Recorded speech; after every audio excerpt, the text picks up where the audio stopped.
Ya son las 5:03, si les parece bien iniciamos. Nada más que nos avisen nuestros colegas del Instituto de Ingeniería cuando esté lista la transmisión y en ese momento iniciamos.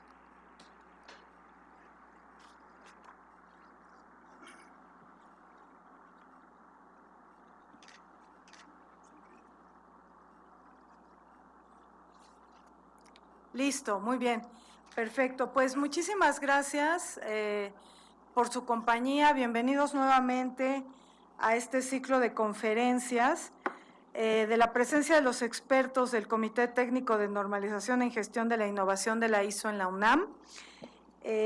Como saben, estamos de manteles largos.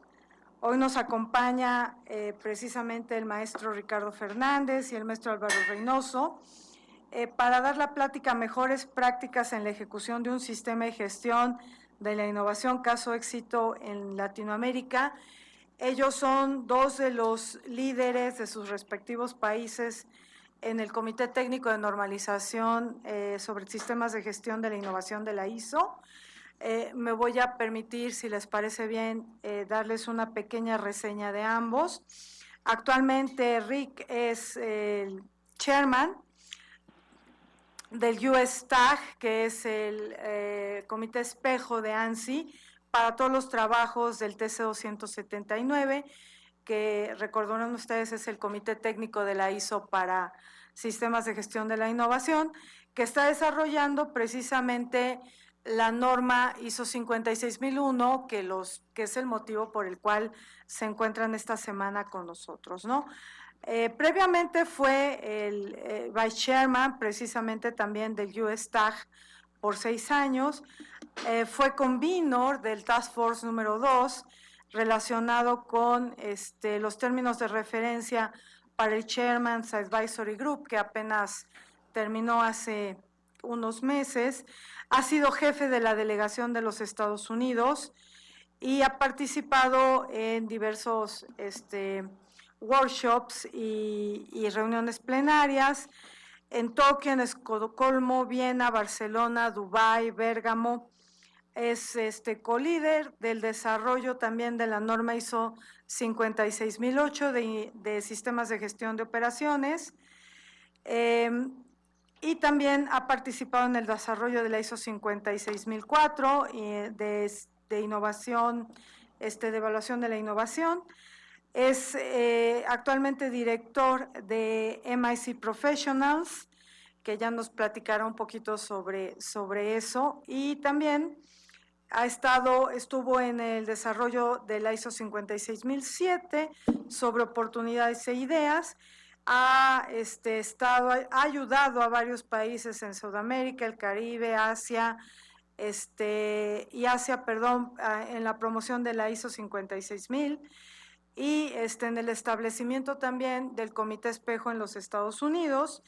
Él tiene una licenciatura en Ingeniería Industrial por la Universidad de Miami y una maestría en Ciencia de la Administración por la Universidad también de Miami. Tiene la certificación Sigma, varias certificaciones profesionales. Ha publicado diversos artículos y libros, ¿no? Tiene experiencia también en la enseñanza, ha sido profesor en la Miami Regional University, en la Universidad del Pacífico en Perú, en la Universidad de Miami, por supuesto, en la International University, en the Florida International Universities, Nova University, en fin, tiene una larga carrera también, Rick, en la parte de enseñanza. Y bueno, nos platicará también, él obtuvo en alguna de las empresas con las que trabajó también el premio Malcolm Bradley. En algún otro momento lo invitaremos para que nos hable de esa experiencia que para nosotros en lo que hacemos en la Universidad de Sistemas de Gestión también es muy, muy relevante. En esta ocasión nos hablará de innovación, pero ya le invitaremos posteriormente para que nos platique sobre todo lo que implica ser una empresa con esta distinción Malcolm Bradlich, ¿no?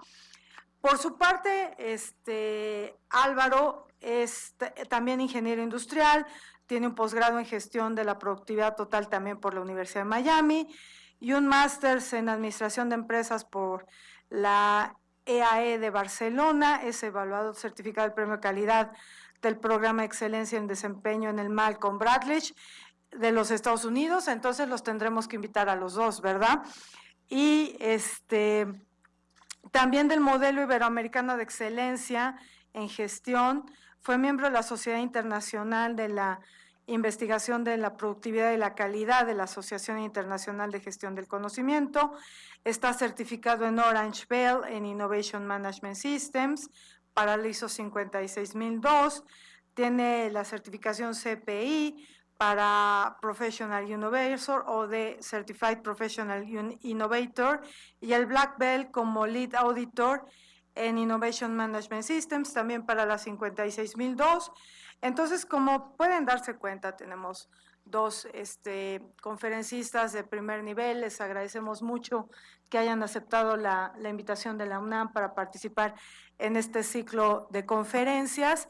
Y bueno, les dejamos con su audiencia. Muchísimas gracias por acompañarnos el día de hoy.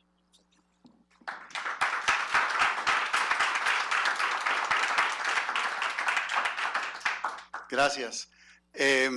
Primero de todo, me gusta siempre empezar por decir que yo no soy mexicano, ¿ok? Tampoco soy de Guatemala. Soy cubano. Nací en Cuba, pero me crié en los Estados Unidos. Entonces, cuando ustedes me oyen hablar, yo estoy hablando en inglés, ¿entienden? Traducido mentalmente al español. Así que si meto la pata en algún lado, ya saben, ¿no? Ok. Bueno, muchísimas gracias, doctora Flor, por tenernos aquí. Y yo y Álvaro, que somos muy unidos en muchas cosas, trabajamos muchas cosas juntos, nos da la gratitud de poder enseñarles a ustedes hoy sobre un caso que hemos estado trabajando ya empezamos creo que al principio del 2020, ¿okay? El cual se hubiera acabado en 3 meses, pero ¿qué es lo que pasó al principio del 2020? El COVID. Entonces, como vino el COVID, pues lo tuvimos que hacer todo online y es bueno porque así nos dio más tiempo para el desarrollo y para profundizar la cultura que se tenía que profundizar en los miembros de ahí. Bueno, vamos a hablar de algunos de los logros, ¿no? Esta empresa es una empresa de socios de azucareros. Se llama Asascua en Guatemala. Asascua creo que ahora está, como el segundo, el tercero mundialmente en la producción de azúcar, la cual mi pobre lugar de nacimiento antes era el número 1, ahora no sé si es el 20 o algo de eso, pero bueno. Siempre ellos han sido muy progresivos, han sido muy innovadores por su cuenta, pero cuando tuvimos la oportunidad, vamos a ver luego de estar con ellos en una sesión que Álvaro nos pudo conseguir, pues ellos mismos dieron la idea de cómo pudiéramos crear un hub de innovación. Bueno, ahora ese hub ha sido nombrado como premiado, ¿no? Por la BID, que está apoyado por Accenture, ¿ok? Y ellos mismos pudieron, déjame ver si esto trabaja. ¿Ahí? Pudieron planificar, esto fue lo que ellos midieron, ¿no? El poder, las partes básicas, las potenciadoras y la siguiente nivel. Todos estos niveles, empezando por, no puedo leer bien, empezando por las plataformas de información, por incluir drones en su tecnología, los sistemas de monitoreo, que ahora tenemos hasta unos proyectos específicos para medir el agua, para medir el sol, para medir la lluvia, y entonces con eso poder predecir cuándo es que hay que regar o fertilizar, o si vemos algunas, ahora estamos trabajando en otras que son más potentes, donde podemos entonces también ver si hay plagas o si hay otras cosas que tenemos que... Todo esto es automático, todo esto es ya con inteligencia artificial. Entonces, lo otro es la parte de Digital Twins, lo cual, ¿ustedes saben lo que es Digital Twins? ¿Sí? ¿No? Ok. Digital Twins es cuando se crea como una entidad que pueda estar como si fuera parte del proceso, como si fuera parte del proceso. Entonces, en el caso de nosotros, uno que hicimos es unos sensores que ponemos en los big bags, que le llaman, donde son big bags, son altísimos, grandes, llenos de azúcar, pero cuando los ponen en almacén, si hay mucha humedad o si hay mucho calor, ¿qué es lo que pasa? Se va deteriorando, ¿no? Entonces, en lugar de poder vender el azúcar a un grado A, pierden mucho dinero porque la tienen que vender a un grado C.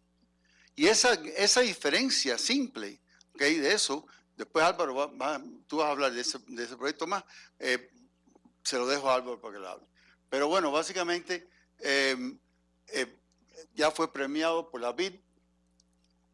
Entonces empezamos en el sistema de innovación, lo que se ha implementado allí en Asasua. Empezamos con la escasez de mano de obra que ellos tenían, los precios internacionales que yo estaba mencionando, los diferentes grados de azúcar que son tan volátiles. En estos momentos también, pero de un día para otro pueden bajar. Las presiones ambientales y sociales, ¿okay? No es solo el poder manejarlo de nosotros, sino también manejar las expectativas de los que viven alrededor de nosotros.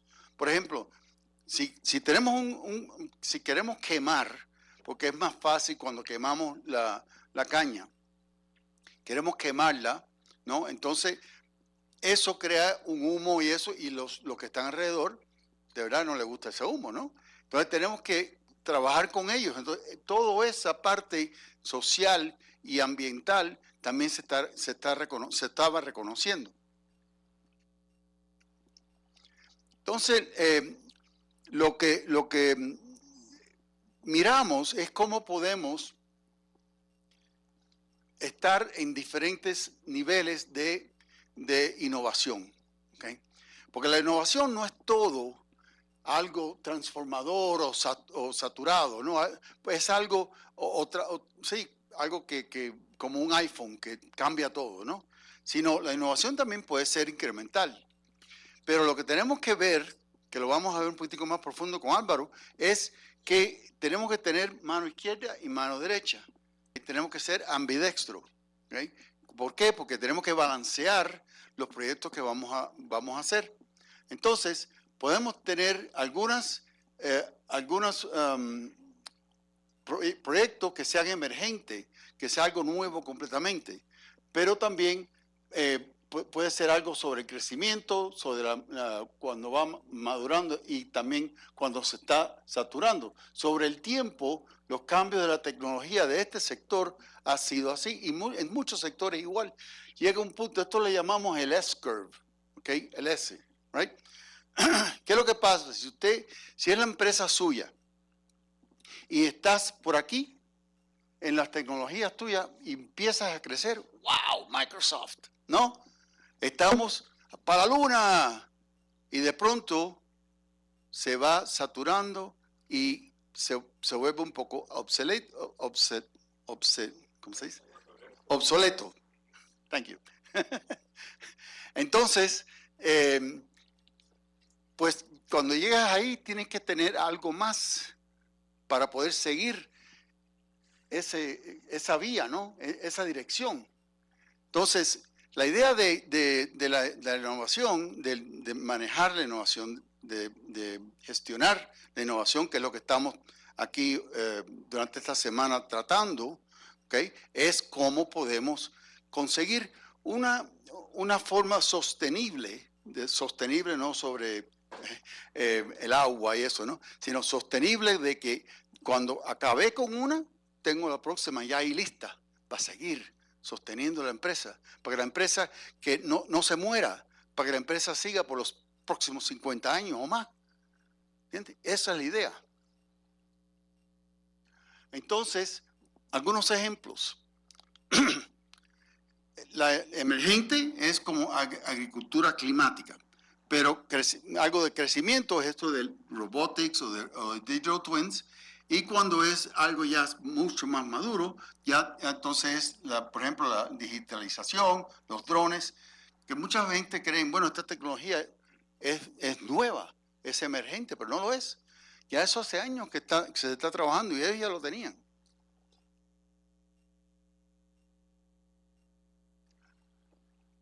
Entonces, ¿qué fue lo que pudimos realizar cuando implementamos la gestión de innovación? Aquí me ven a mí, un poco más flaco creo, a mano izquierda suya, ¿no? Mano izquierda.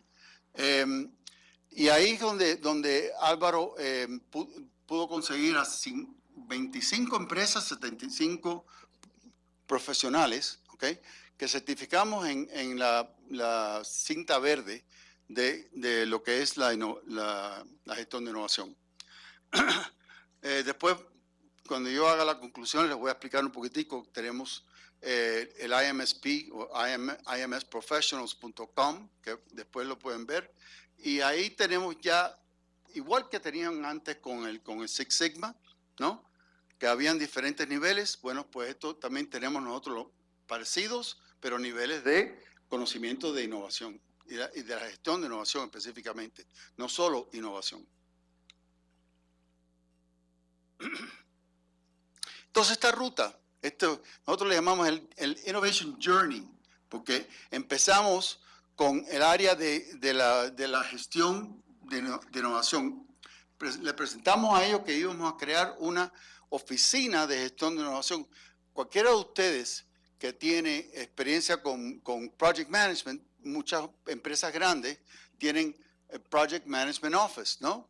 Oficina de gestión de proyectos. Bueno, es algo parecido, pero es específicamente para proyectos de innovación y, más importante que nada, el portafolio. Cómo se maneja el portafolio, cómo se puede optimizar los recursos, cómo se puede optimizar el valor que uno va a utilizar, que uno va a conseguir con los recursos que uno tiene o lo que tiene que conseguir y minimizando el riesgo y otros criterios, ¿no? Entonces, ahí empezamos, de ahí fuimos a la... What happened? Sorry. Vaya, pues, ahí estamos. Y empujé el forward en lugar del enlace. La evaluación, tuvimos una evaluación interna, fuimos empezando con los CEOs, hacerle unas encuestas y eso, y vimos dónde de verdad tenían ellos el dolor. Nosotros en inglés, where's the pain, ¿no? Y entonces ellos nos explicaron exactamente cuáles eran. Por ejemplo, uno de ellos, que yo me recuerdo, es que trabajaban muchas veces con proveedores, ¿no? Por ejemplo, con Case o con Deere, o sea, John Deere, que son proveedores de equipos agrícolas, ¿no? Y creaban una innovación con ellos. ¿Y qué es lo que pasaba? Bueno, sí, efectivamente, le daban el equipo con la nueva innovación, pero ¿qué pasó con la innovación? No, díganme, ¿qué ustedes creen? Pues se lo llevan ellos con ellos, ¿entiendes?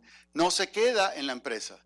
Y eso era un problema muy grande para ellos. Entonces, ellos por eso querían crear su propio Innovation Hub, donde ellos desarrollaban, y sí, posiblemente en el ecosistema podía desarrollar con un proveedor, pero era mío también.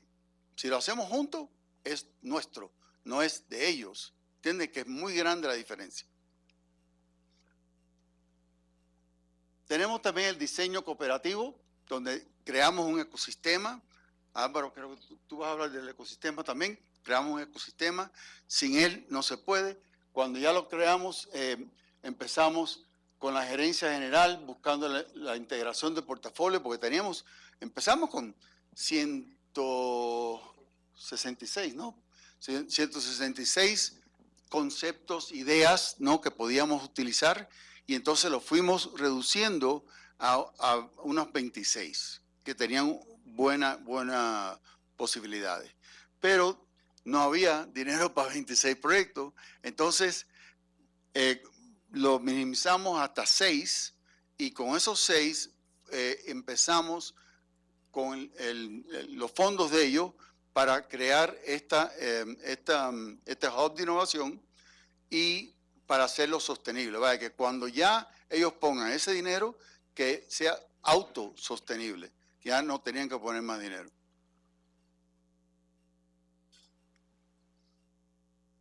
No.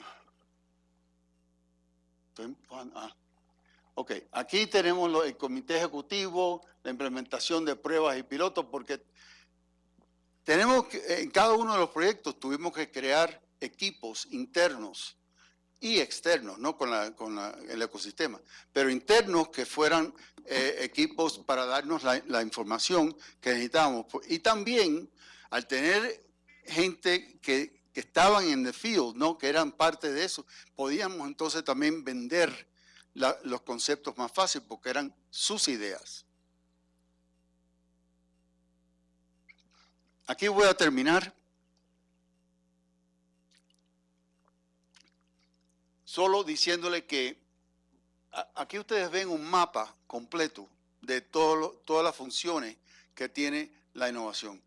Y tenemos un sistema informático que habla de todo esto, que habla de todo lo que es la parte que no puedo leerlo ahí. La parte de la medición, la parte de los procesos de gestión de innovación, los procesos de gestión de ideas. Y entonces, por el otro lado, ya cuando vamos girando y procesando el portafolio, es cómo podemos entonces tener mejores proyectos ya acabados, ¿no? Ok, bueno, Álvaro, creo que te toca a ti, ¿sí? Aquí Álvaro le va a hablar del portafolio.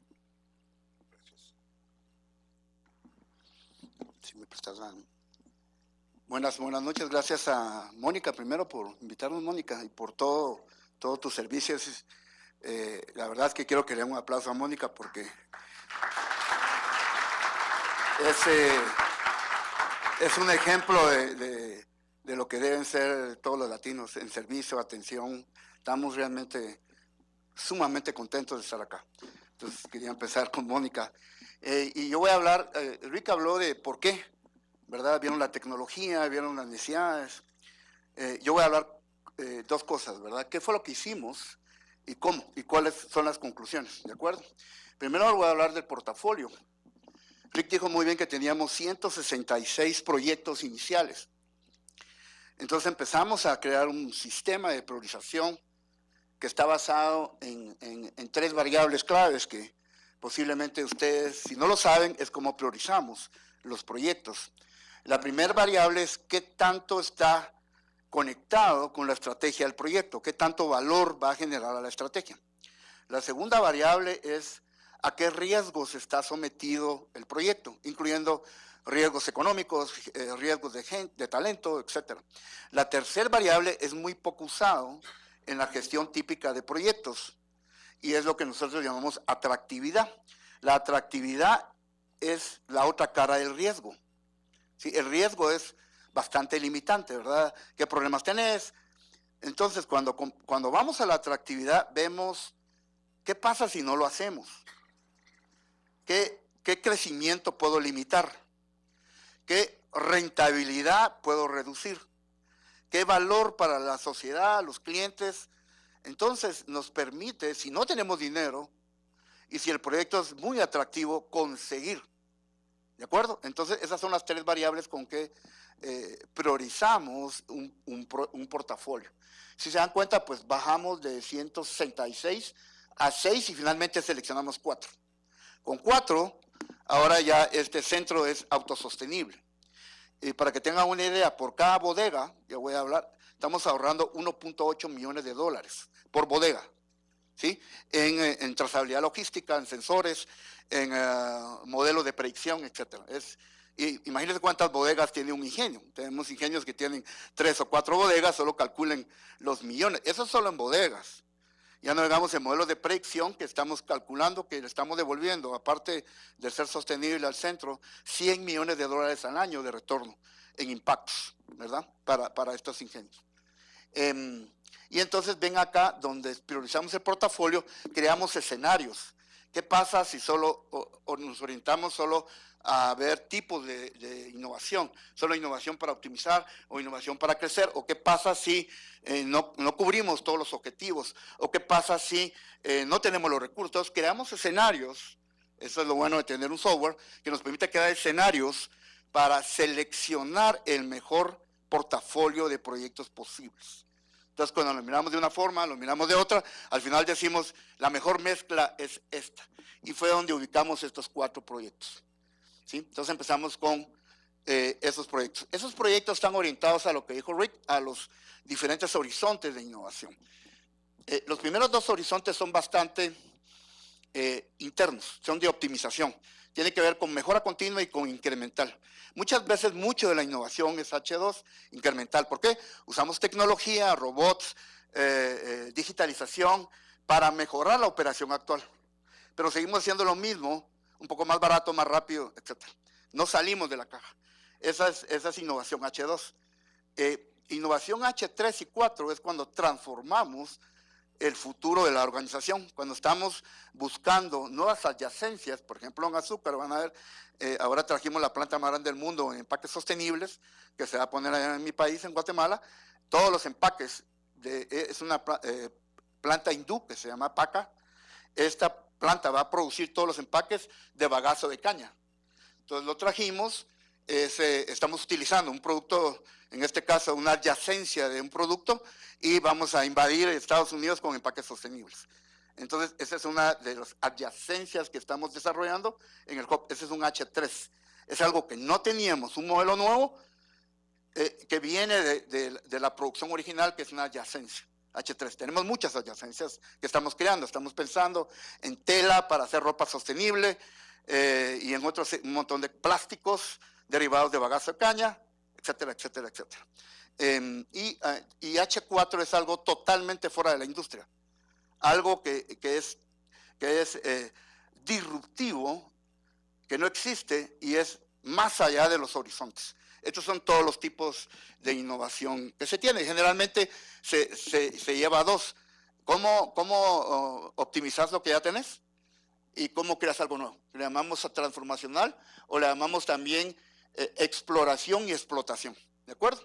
Entonces, ¿qué es lo que hacemos? A los ingenios les dejamos H1, ¿verdad? Esta empresa se dedica a H2, 3 y 4. Y creamos portafolios de innovación que están basados en estos horizontes. Aquí miran algunos incrementales, donde habló Rick de gemelos digitales o modelos de algoritmos de predicción de clima y decisiones agrícolas.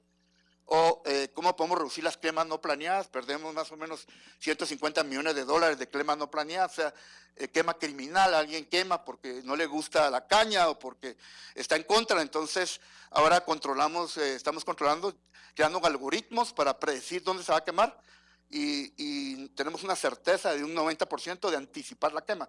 De manera que imagínense, solo ahí vamos a ahorrar unos 90 millones de dólares, solo un proyecto muy sencillo de utilizar inteligencia artificial para predecir en dónde se va a quemar, dónde van a haber quemas criminales. Esto es incremental. Pero tenemos adyacencias, como les conté, esta es Paca, la empresa que se va a instalar, o azúcar alternativa. Azúcar alternativa, no sé si saben, pero así como hay stevia es una planta. Bueno, hay una azúcar alternativa del azúcar que se llama xilitol. Xilitol es una azúcar light que viene del bagazo de caña. ¿De acuerdo? Entonces, vamos a crear una planta de xilitol, de manera a crear un hub de productos en mi país. Casi todos los productos de tés son 90% azúcar, 80% azúcar, las gaseosas, de manera de ahora hacerlo light. ¿ya? Pasteles light, gelatinas light, etcétera, etcétera. Entonces estamos creando un hub de desarrollo grandísimo para Guatemala alrededor de azúcar alternativo, ¿de acuerdo? Que viene basado, o esa es la idea.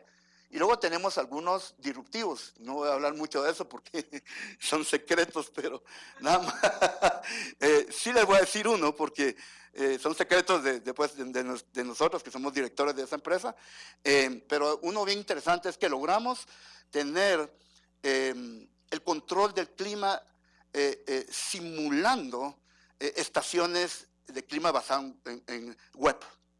Entonces estamos teniendo, eso es increíble lo que estamos haciendo, estamos, y con una precisión, para que ustedes vean, nuestro modelo de precisión, digamos, del clima es de 5% de la realidad del pronóstico.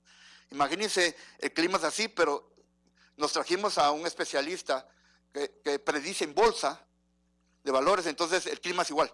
Estamos creando modelos de predicción con una precisión casi perfecta entre lo que va a pasar 2 años en lluvia o en sol, en radiación, lo estamos prediciendo con una tremenda precisión. Eso es un éxito para mi país y obviamente para todos los agricultores, porque ahora vamos a ir no solo a azúcar, sino a todas las cadenas productivas del país. Ahí está el señor que está llevándolo a todos los perecederos del país y de toda Latinoamérica, de manera que entonces los precios de los agricultores cada vez sean más controlables y no basados en la volatilidad del mercado, sino basados en la calidad de nuestros agricultores.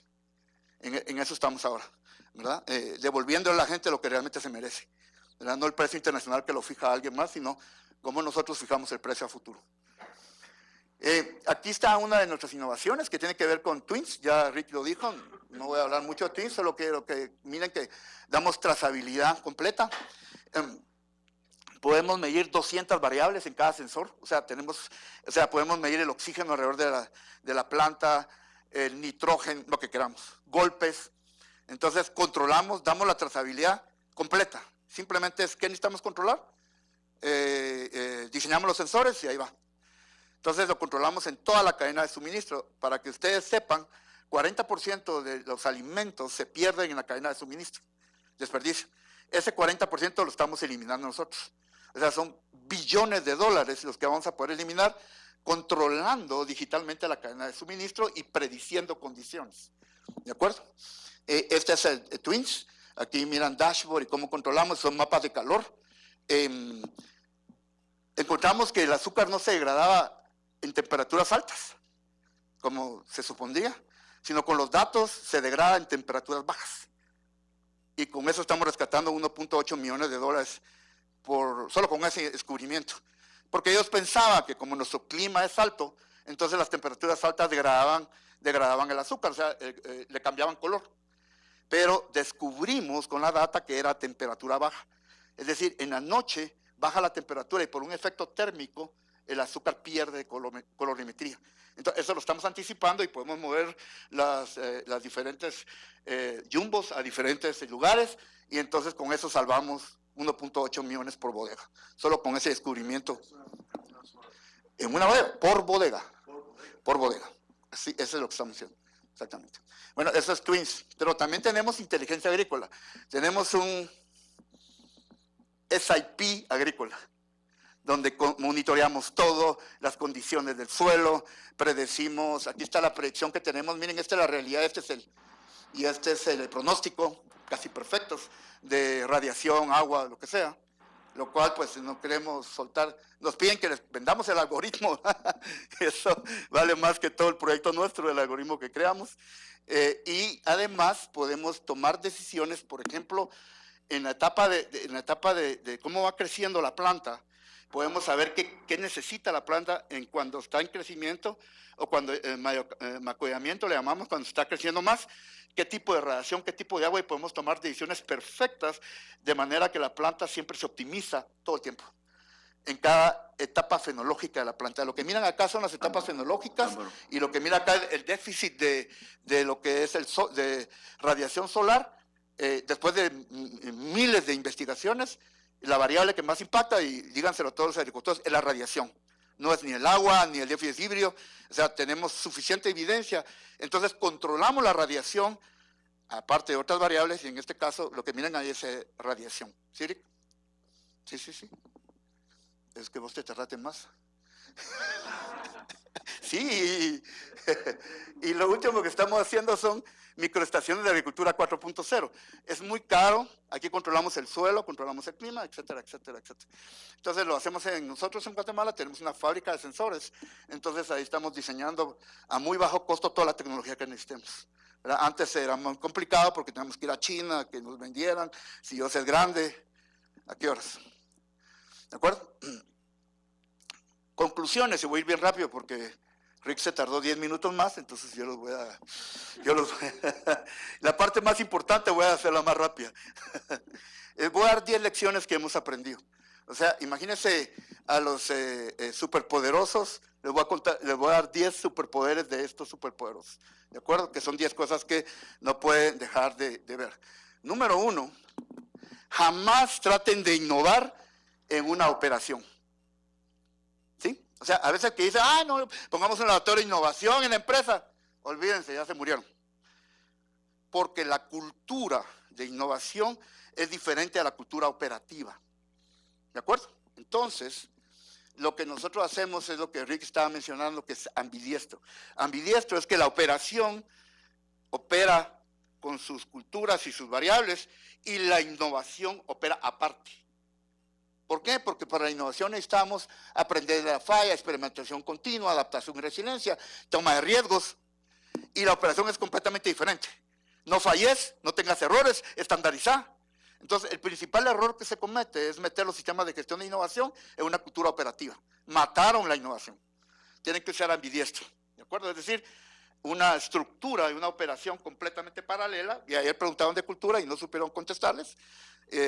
Yo me lo dije, mira, es que esto se utiliza ambidiestro, de manera que la cultura de operaciones funcione en ambientes de operativos y la cultura de innovación funcione en ambientes de innovación. ¿Está claro?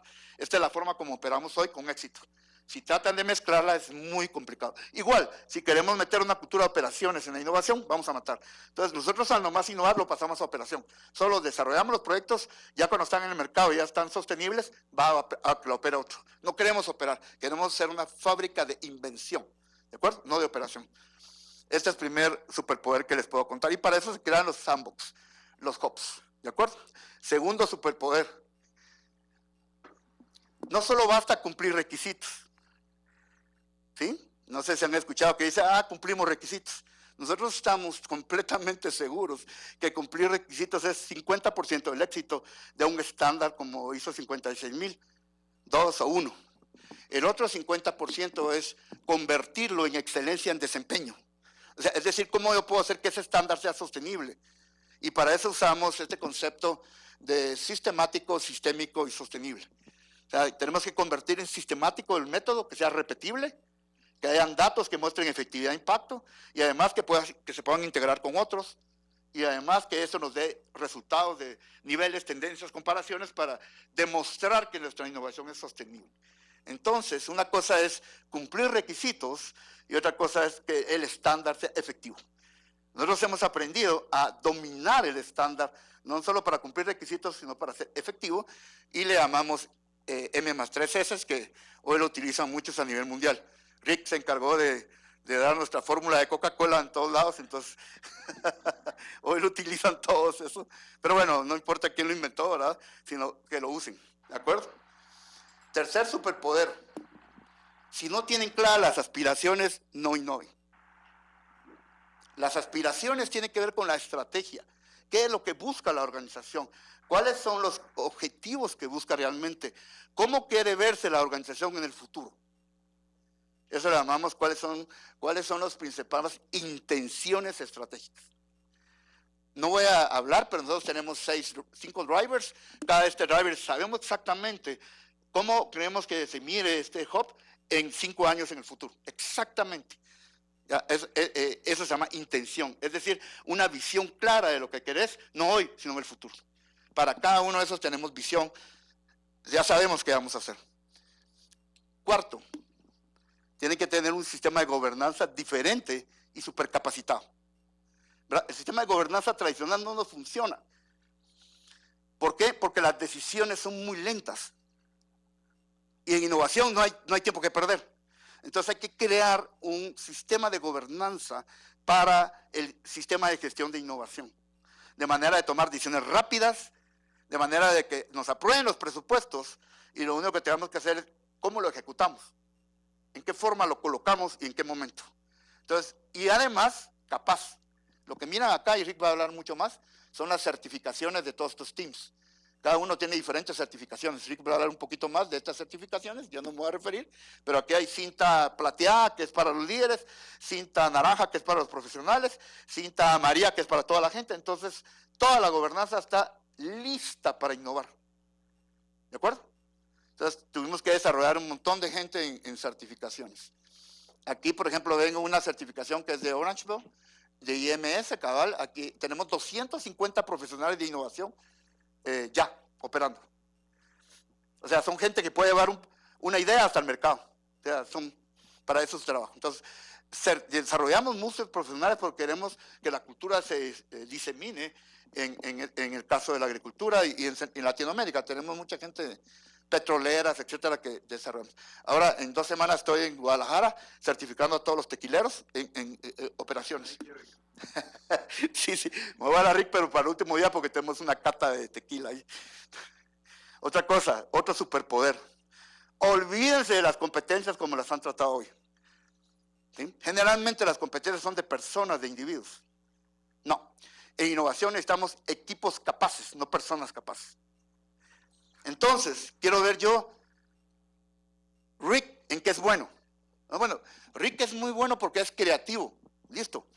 No me importan sus brechas, sino me importa qué voy a aprovechar de Rick. Y luego busco, ok, ¿quién puede inspirar y apoyar? Tal persona. ¿Quién puede ser resiliente? ¿Quién actúa con agilidad? ¿Quién puede influir en otros? Entonces, creamos equipos capaces antes de innovar. Tenemos una herramienta de analítica que nos permite identificar el talento y hacer simulaciones para crear los teams. Cuando ya tenemos el team, digo, este es el perfecto team, vamos a innovar. ¿Ya? Usamos nuestro modelo de competencias, que tenemos 25,000 evaluaciones hace muchos años. O sea, no creo que nadie tenga una base de datos como la nuestra, ¿verdad? En esto. Ok, otra cosa. Necesitamos un portafolio dinámico. Otro superpoder. ¿Qué significa un portafolio dinámico? Estamos ejecutando ya un portafolio que describimos, ya traemos el siguiente atrás, ya estamos investigando sobre qué va a pasar si, lo que dio Rick de la curva de tecnología, la parte embrionaria, ahí tenemos, por ejemplo, lo que son siembras resistentes al cambio climático. Imagínense si nos inventan eso afuera todos nosotros. Entonces ya estamos dando seguimiento a las startups que están ya de punta en desarrollando genéticamente cepas resistentes al cambio climático. ¿Para qué? Para que nosotros siempre lideremos el mundo y nunca estemos atrás. Para eso nos sirve la curva tecnológica. Entonces tenemos, si se dan cuenta, varios portafolios, uno que está en exploración, otro que está en desarrollo, otro que está en ejecución. Y todo lo monitoreamos todo el tiempo. ¿Sí? Gestionamos el portafolio esto se llama dinámico, es decir, estamos creando una fábrica de innovación. Ahí vienen nuevos, ahí vienen nuevos, ahí vienen nuevos, ahí vienen nuevos, ahí vienen nuevos. ¿Por qué? Porque no todos tienen tanto éxito. Generalmente nuestra experiencia es que de cada 10, 8 o 7 van a ser exitosos, de acuerdo a si usamos Value Driven Innovation o Idea Driven Innovation. Si usamos ideas, a alguien se le ocurre hacer un hackathon, solo 3 tienen éxito, de cada 10.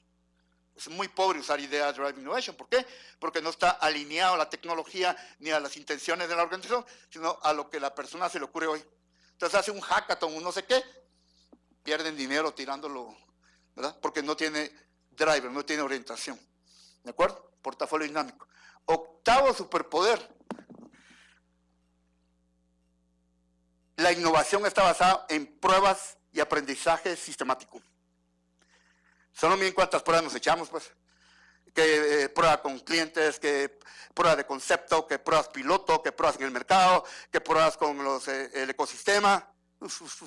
De manera que siempre estamos aprendiendo, mejorando, aprendiendo. La confiabilidad. Cuando manejamos innovación, manejamos incertidumbre, no riesgo. Sobre todo en H3 o 4. Riesgo es algo que yo puedo controlar y medir, porque tengo historia. ¿De acuerdo? Entonces puedo decir, el riesgo es 70%, 80%, multiplico variables y listo. La incertidumbre es cuando no hay historia. No tengo datos. Entonces la forma de dominar la incertidumbre es controlando el proceso, de manera de hacer confiable la ejecución de los proyectos. Pero es tan bueno la ISO 56001 y 2, porque lo que nos hace es dominar la cadena de valor de la innovación, o sea, dominar el proceso de manera de hacer confiable el control de la incertidumbre. Hacemos saltos al vacío, pero bajo control y pruebas, ¿de acuerdo? ¿Sí? O sea, esos son saltos inteligentes. Pues no voy a hablar de todas las pruebas, pero ni los aprendizajes sucesivos, ni todo lo que pasa, porque si no, aquí don Rick, noveno superpoder. Tienen que tener un tractor y tienen que tener un orquestador de un ecosistema. El tractor es el que mueve el ecosistema.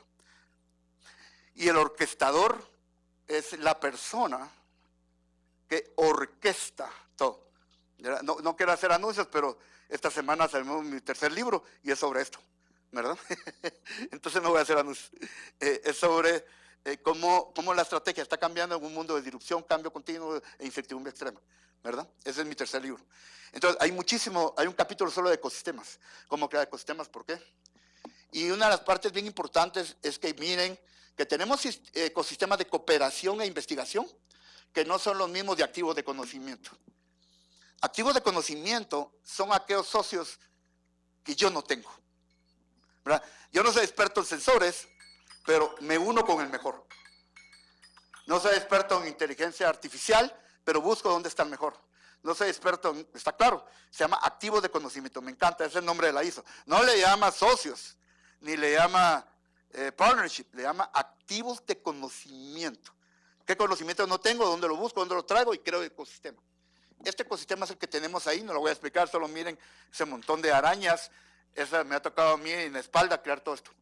Porque conozco a la gente y conozco a los ecosistemas, ¿verdad? Ganamos el premio nacional, entonces conozco a dónde están los de futuro.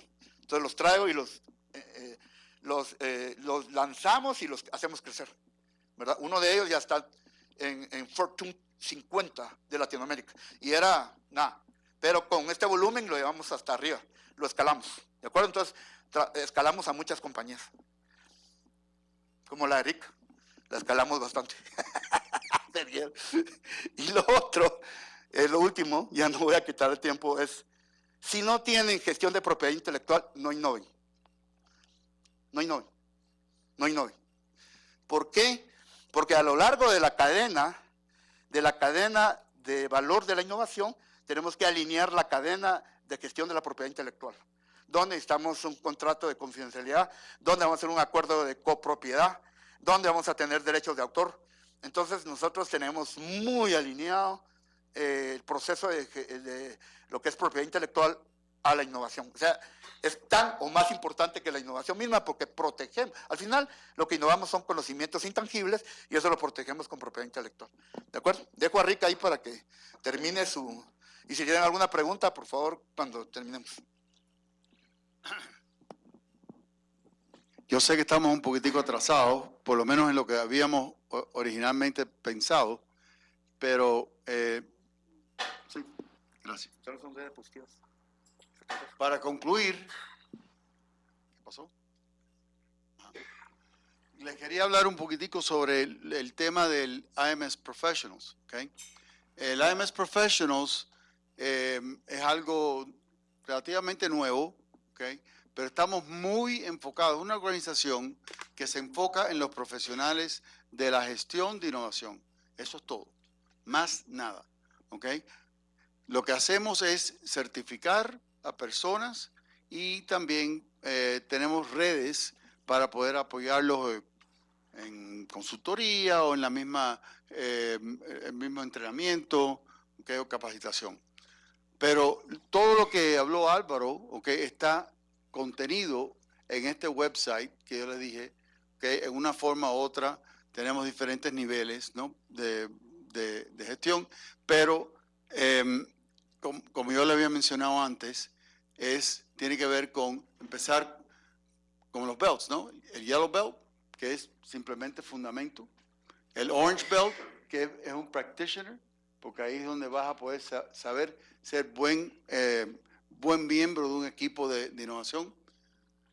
El próximo es el Design Implementer, que es el que sabe diseñar y implementar una gestión de innovación en una empresa, ¿okay? Sistema de gestión de innovación. Entonces, el Lead Auditor es esto es el nivel de cinto es Black Belt. Para allá con esto, ya ustedes pueden entrar en una empresa o en la misma empresa ustedes y enseñar a otros.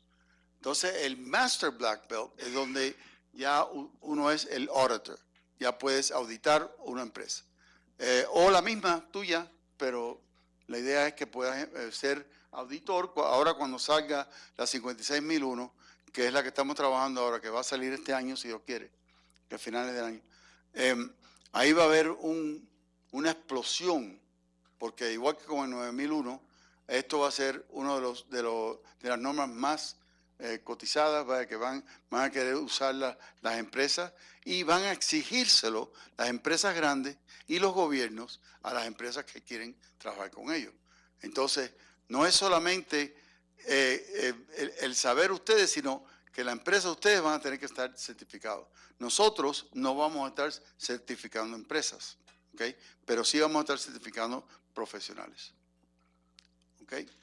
La próxima es, para concluir, no es solamente el saberlo todo, ¿no? El coyote, ustedes se acuerdan de estos cartoons, el coyote sabía mucho, ¿no? Y tenía el apoyo de Acme, y cualquier cosa que quería se lo conseguían. Pero, ¿cómo era que ¿cómo se dice en español? Correcamino. El correcamino, sí. El correcamino, ¿cómo es que él podía vencer al coyote? Con la velocidad. ¿Entiendes? Entonces, ustedes tienen que estar, y hay otras formas de verlo también, ¿no? Por ejemplo, si yo y Álvaro estamos y vemos a un león, ¿no? Y de pronto decimos, bueno, ¿quién tiene más peligro de que el león se lo coma? ¿No? Y ¿cómo es? El que más rápido corra, ¿no? Porque el que se queda atrás, el león lo va a coger. Entonces, igual es con la innovación. ¿Quién será? Otra vez te doy las gracias, doctora. Okay.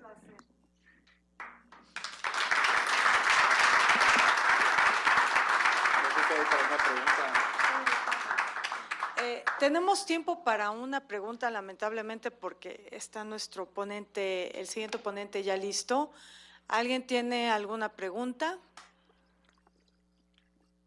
Por favor. Oh, ok, hay varias. ¿Te podrían pasar el micrófono, por favor? Ve el micrófono para acá. Sí, adelante.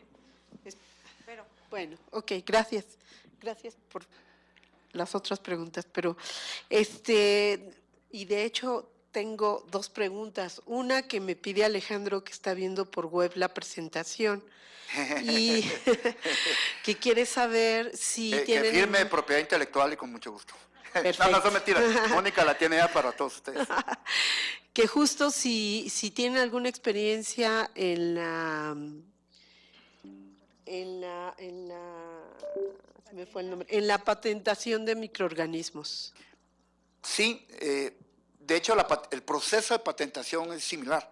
Lo que cambia es el laboratorio y lo que tenés que hacer las pruebas, ¿verdad? Entonces, realmente lo que nosotros hacemos es gestionar la propiedad intelectual, no solo patentes. Patentes es una forma de protegerte, pero no es la única ni a veces es la mejor.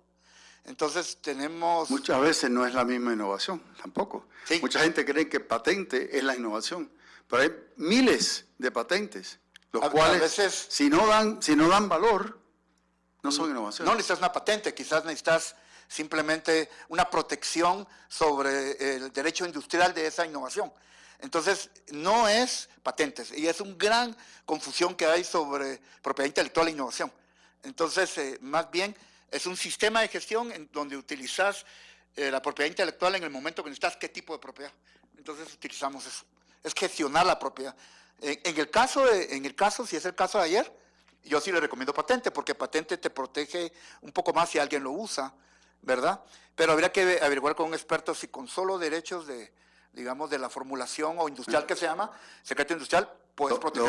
Lo otro tiene que ver con la biología sintética, ¿no? Que también posiblemente es lo que ellos quieren hacer. Nosotros no hemos patentado ni una innovación, no hemos necesitado.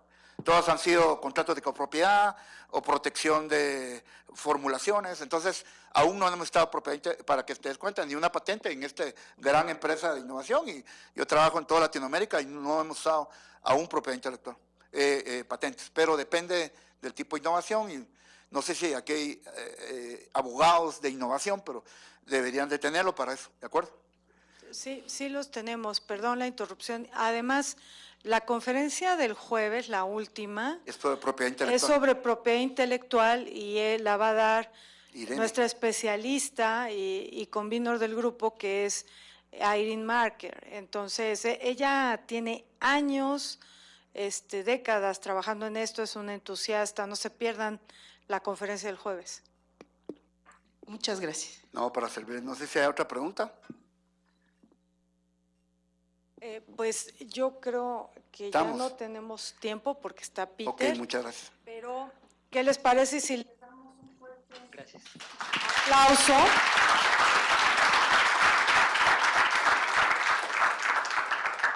Y sus reconocimientos, ¿no?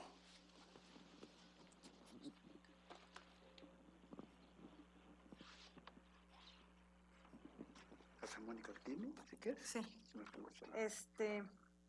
Rick, muchísimas gracias por acompañarnos. Este es un recuerdo para que te acuerdes siempre de nosotros. ¿No? Y de esta conferencia, Álvaro, muchísimas gracias por todo, tu reconocimiento. Y también una artesanía para que la pongas por ahí, cuando la veas te acuerdes de nosotros. Muchísimas gracias. Muchas gracias.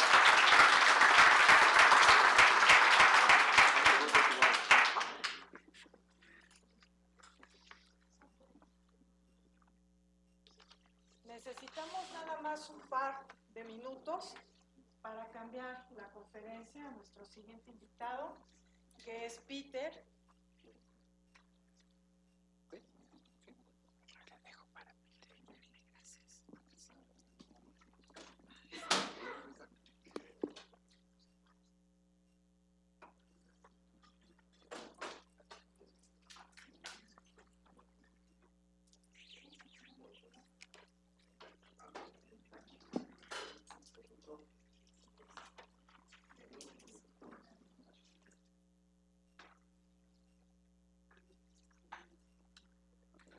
Peter, welcome. I am going to introduce you to the audience.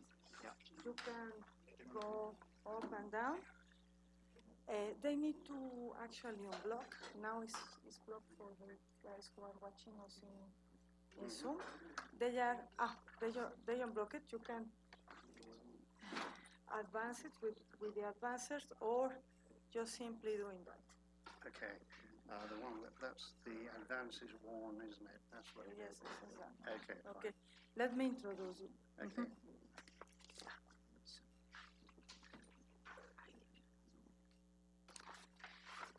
And will I need to use one of those microphones? One of those or this one? Yeah. Yes. This is configured for you can stand here and everybody will listen to you in YouTube and also in the auditorium. Okay. So,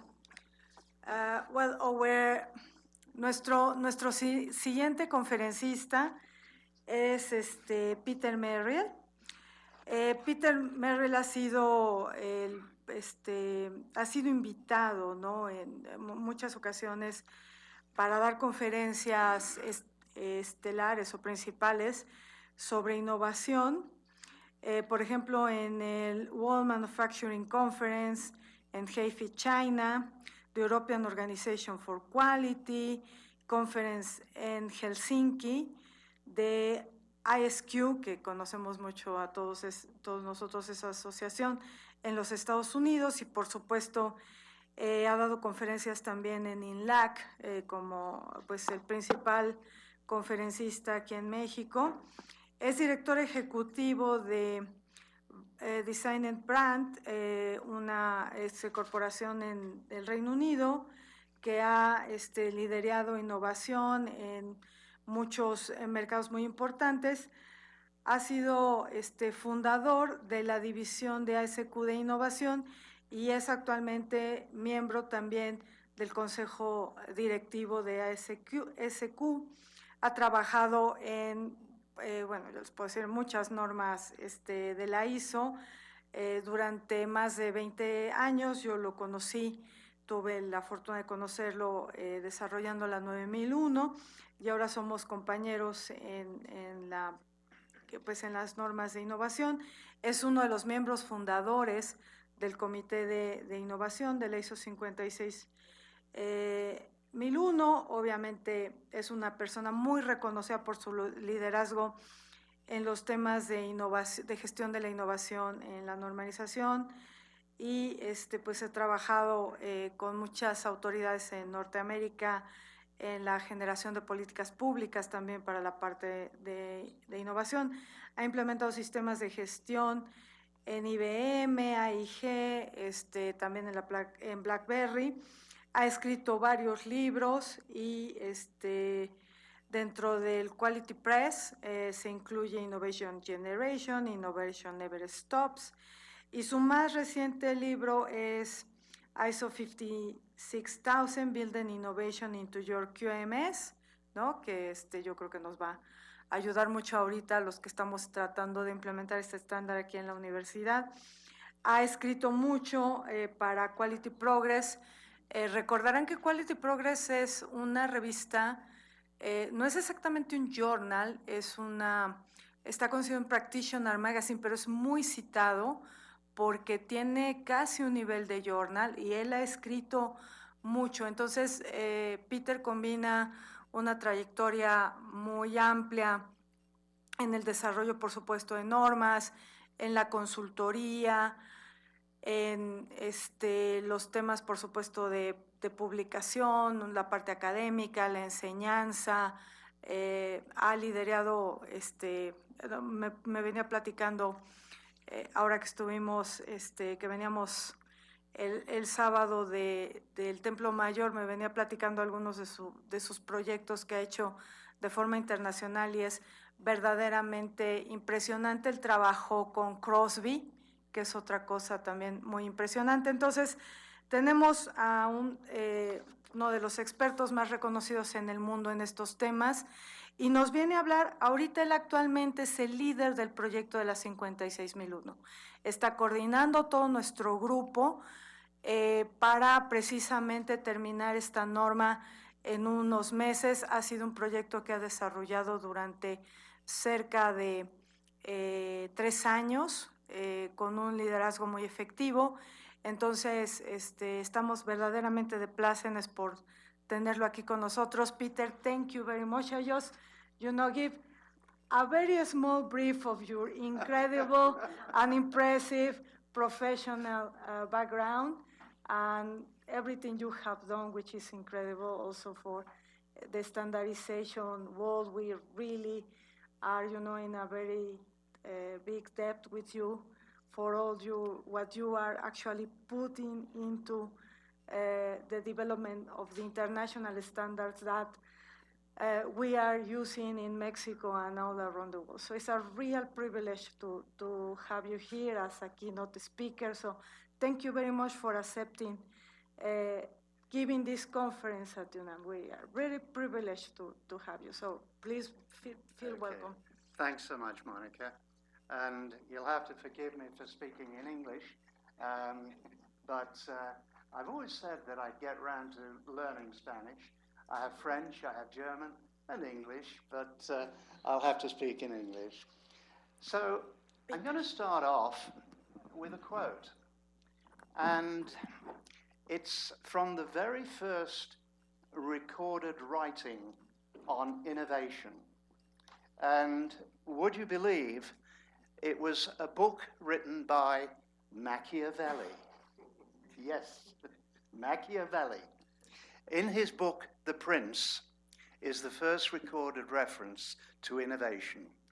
And he said, those who innovate will get little support from those who will benefit, and downright opposition from those who will not. And I can tell you that I and my friends and my colleagues, we have experienced that over the last 5 or 6 years as we've been fighting to create this standard. But what we've learned, or what we've endorsed, is that working together and working with friends and colleagues is what makes the difference. And we've overcome the obstacles that we've had to deal with. But actually our journey goes back much further than that. The original standard that we developed was ISO 56002. And 56002, let me get this right, yeah, 56002, we started working back on that 10 years ago. And it was something we were forced into because we wanted to write a requirement standard first, but we were blocked.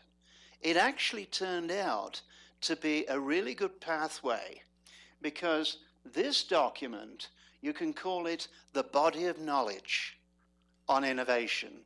It's a body of global knowledge. People from all over the world have pulled their knowledge into this guidance standard. But once we'd completed that in 2018, a few of us got together and said, okay, now's the time for a requirement standard, an auditable standard. And that's very much what I'm going to focus on tonight, what that's starting to look like. And that while many people said, oh, you can't audit innovation, our answer was, yes, you can. And so I'm going to show you how. But first of all, let me explain a little bit of what innovation is and what it is not. A lot of people think it's magic, something that sort of falls out of the sky. It's serendipity, it's random.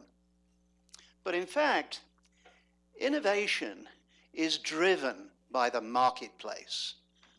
I started my career in R&D, and in our world of R&D, we tended to think we were the center of the universe. But part of the problem in R&D is they often have difficulty talking to people in the marketplace, the salespeople. And I could always remember we used to be intimidated by the salespeople. Well, in a good innovation organization, sales and R&D really work closely together. They talk to each other all the time. So we find that unmet need out in the marketplace. And I'm going to give you another quote, and that's going back a long time. And it was Plato who said, necessity is the mother of invention. And what Plato saw was that it's unmet need out in the marketplace that causes people to innovate, causes people to invent new things. So innovators create something new, and the important thing, though, is that something new creates benefit. Whether you call it benefit or value, it makes life better. It makes life easier. I'm going to give you my favorite definition of innovation. And I heard it at a conference a few years ago. It's not technical, but it's kind of nice. Innovation is something new that makes people happy. And isn't that just, it's the truth, isn't it? Something new that makes people happy. And we often, when we're in our technical world, we tend to forget there's a very emotional part to innovation. If people like it, if they're happy, they take it up. So that new creates benefit, but importantly, there's a radical change in the way we do something. Our life becomes easier, more enjoyable. we change the way we do a job. So looking at this in the context of business and standards, 20 years ago, quality was the prime differentiator in the marketplace. If you delivered quality, you beat the competition. Now, it's the price of entry. If you're not delivering quality, you're not in the game. And so innovation has become the competitive edge. But there's a very important and very subtle differentiator within innovation. And that is serial innovators. Serial innovators have what we call a system approach. They are continuously coming up with new ideas. They don't come up with one-shot deal. They're forever generating something new. So a system approach is vital. System thinking first started to emerge back in the 90s. And some of you may be aware of a book, you don't see it so much now, The Fifth Discipline by Peter Senge. And he introduced that idea of system thinking, which gradually germinated, and we started to see the first ISO management systems. What we also saw as we developed quality management and the quality management system was that there's actually something beyond quality. As Monica mentioned, I'm quite involved in the ASQ. And I was, along with my good friend Rick here, one of the early founders of the innovation division of the ASQ. And we coined a phrase to try and, shall we say, introduce the quality folks into innovation. We said, innovation is quality for tomorrow. In other words, it's thinking about tomorrow's customer. What are they going to want? And being ahead of the game, being ahead of the marketplace. So we have been developing this, I'll call it family of standards, over the last 10 years.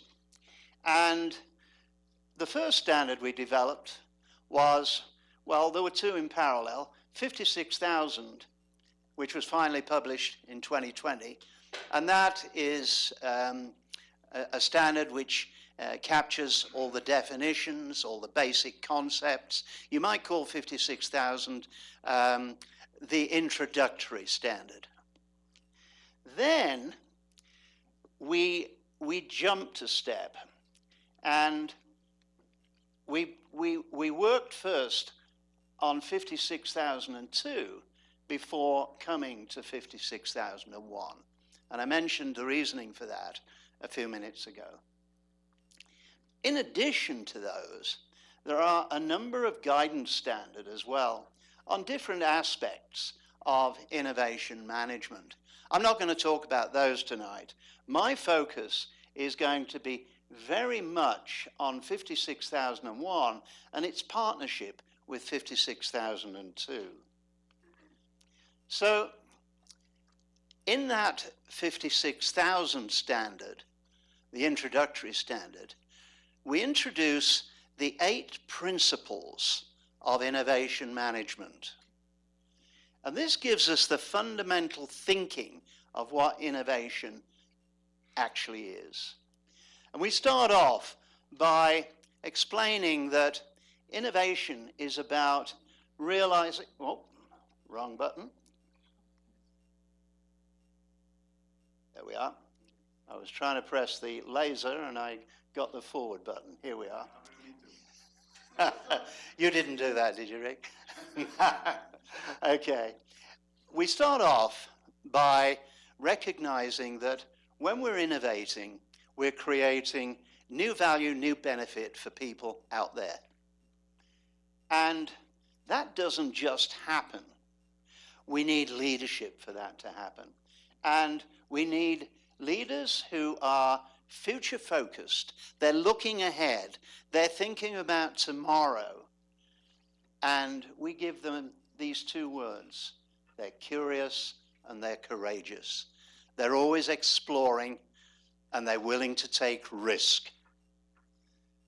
And another job of the innovation leader is to set direction, set strategic direction for the business. This is where we're going, folks.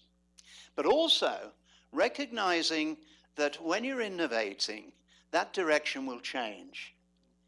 There's another quote. I've heard it attributed to many different generals.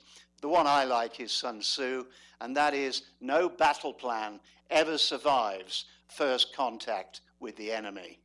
In other words, you make your plan, but expect it to change.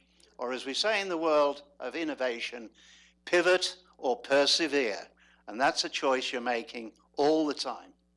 So strategic direction will change, but in all of this, behavior is what matters. Innovation culture.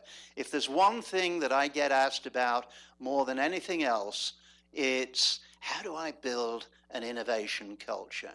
How do I encourage those behaviors? Because people have been so schooled into thinking in a linear fashion. How do I get them being creative? Well, an innovation culture is a combination of two cultures. A creative culture, where you come up with new opportunities and new solutions, and an execution culture in which you deliver. You can come with the best idea in the world, but if it doesn't deliver, you wasted your time.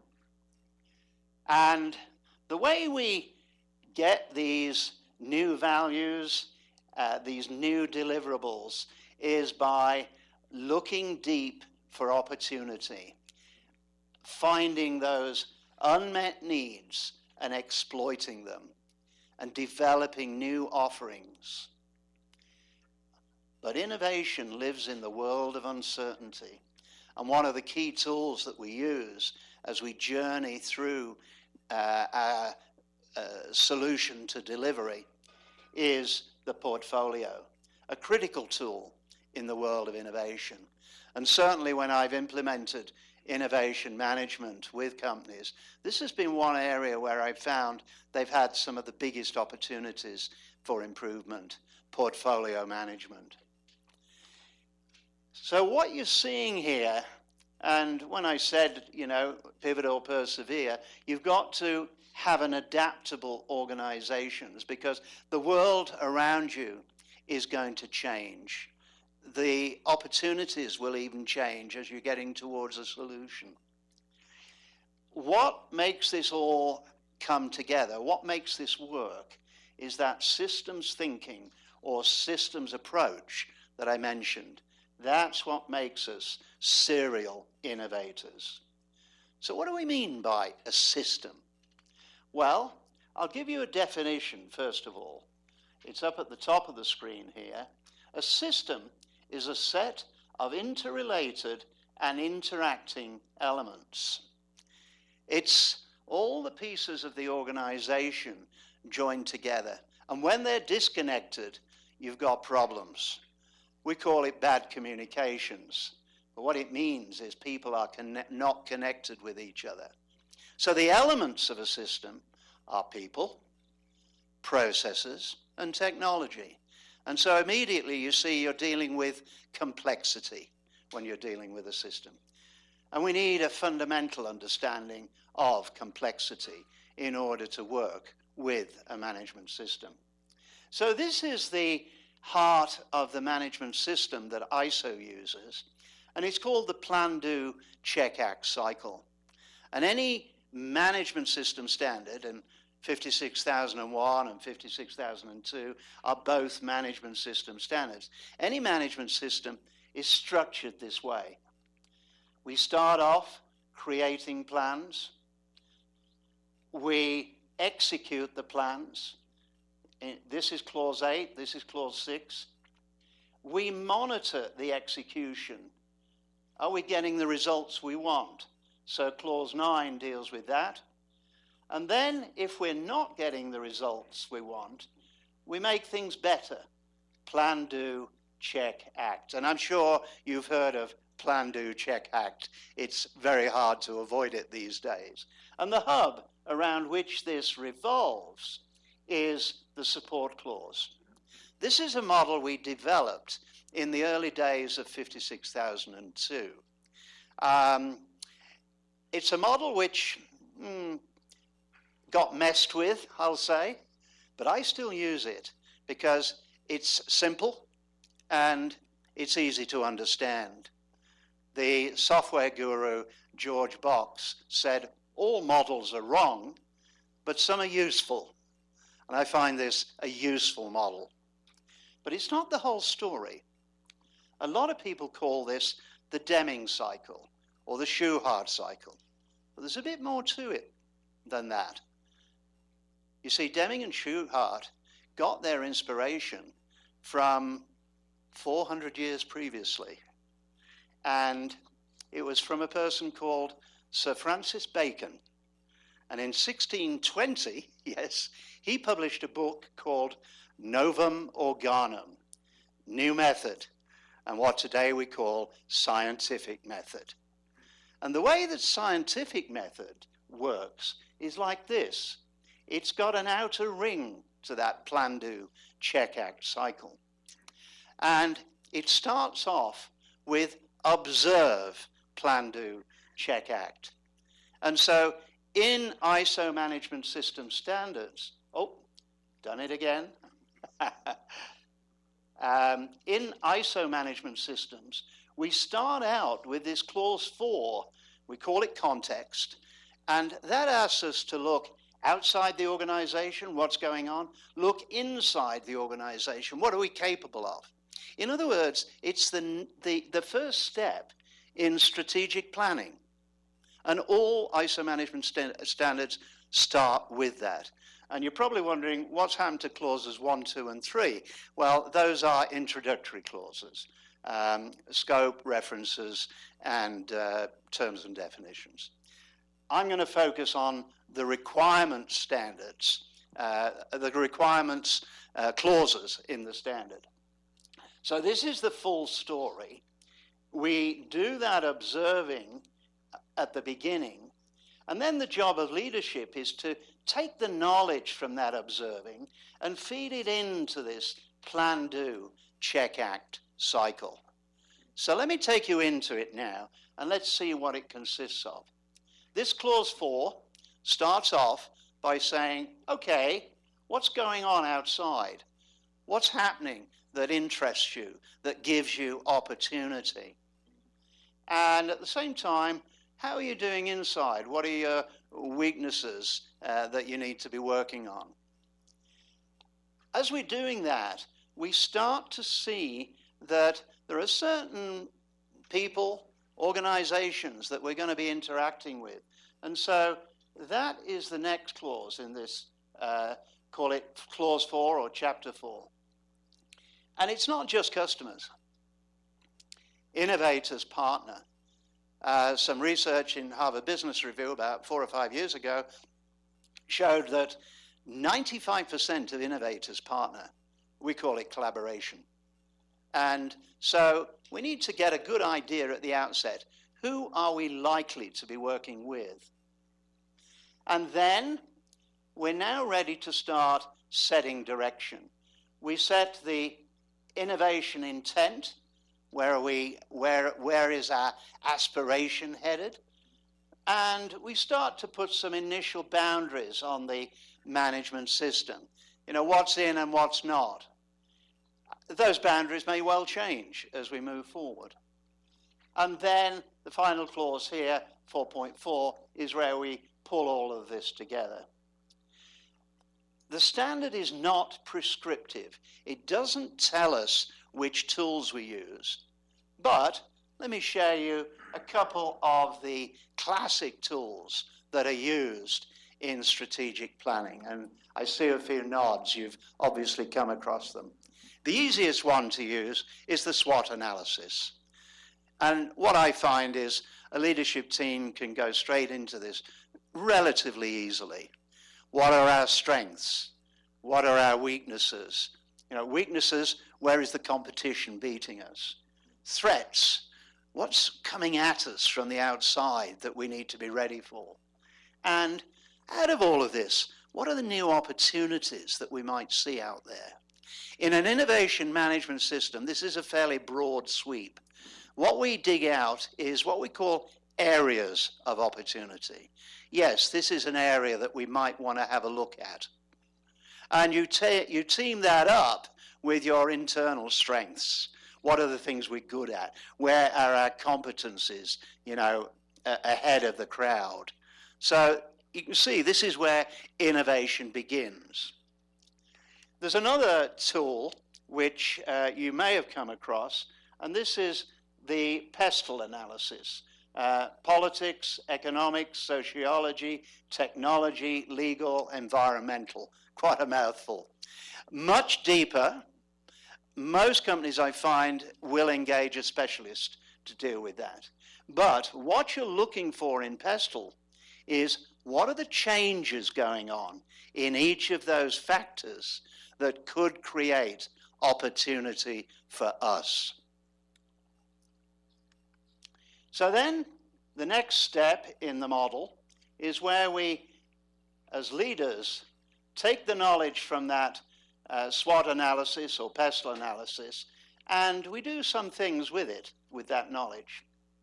I'm just going to go at a high level through these bullets and then go into strategy and culture in a bit more detail. You'll notice that one of the clauses, well, let me start at the top. One of the things that ISO has always been concerned about in its management system is leadership engagement.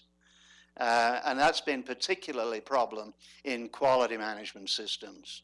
So now the standard has a long list of things that leaders have to do, or about 10 items that they're actually going to get audited on as to whether they are truly engaged.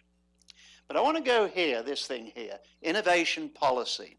That, people look at that in the world of innovation, they say, policy? What do you mean? Innovators don't work with policy? Well, I say to them, okay, do you have a mission? Well, of course. I said, well, actually, that's what you need to think about here. Policy is actually very, very similar to mission. You know, I usually find that I can take a company's policy statement and a mission statement, sorry, and convert it into a policy statement relatively easily. But the two that I really wanted to go into were strategy and culture. So let's have a look at that. Strategy.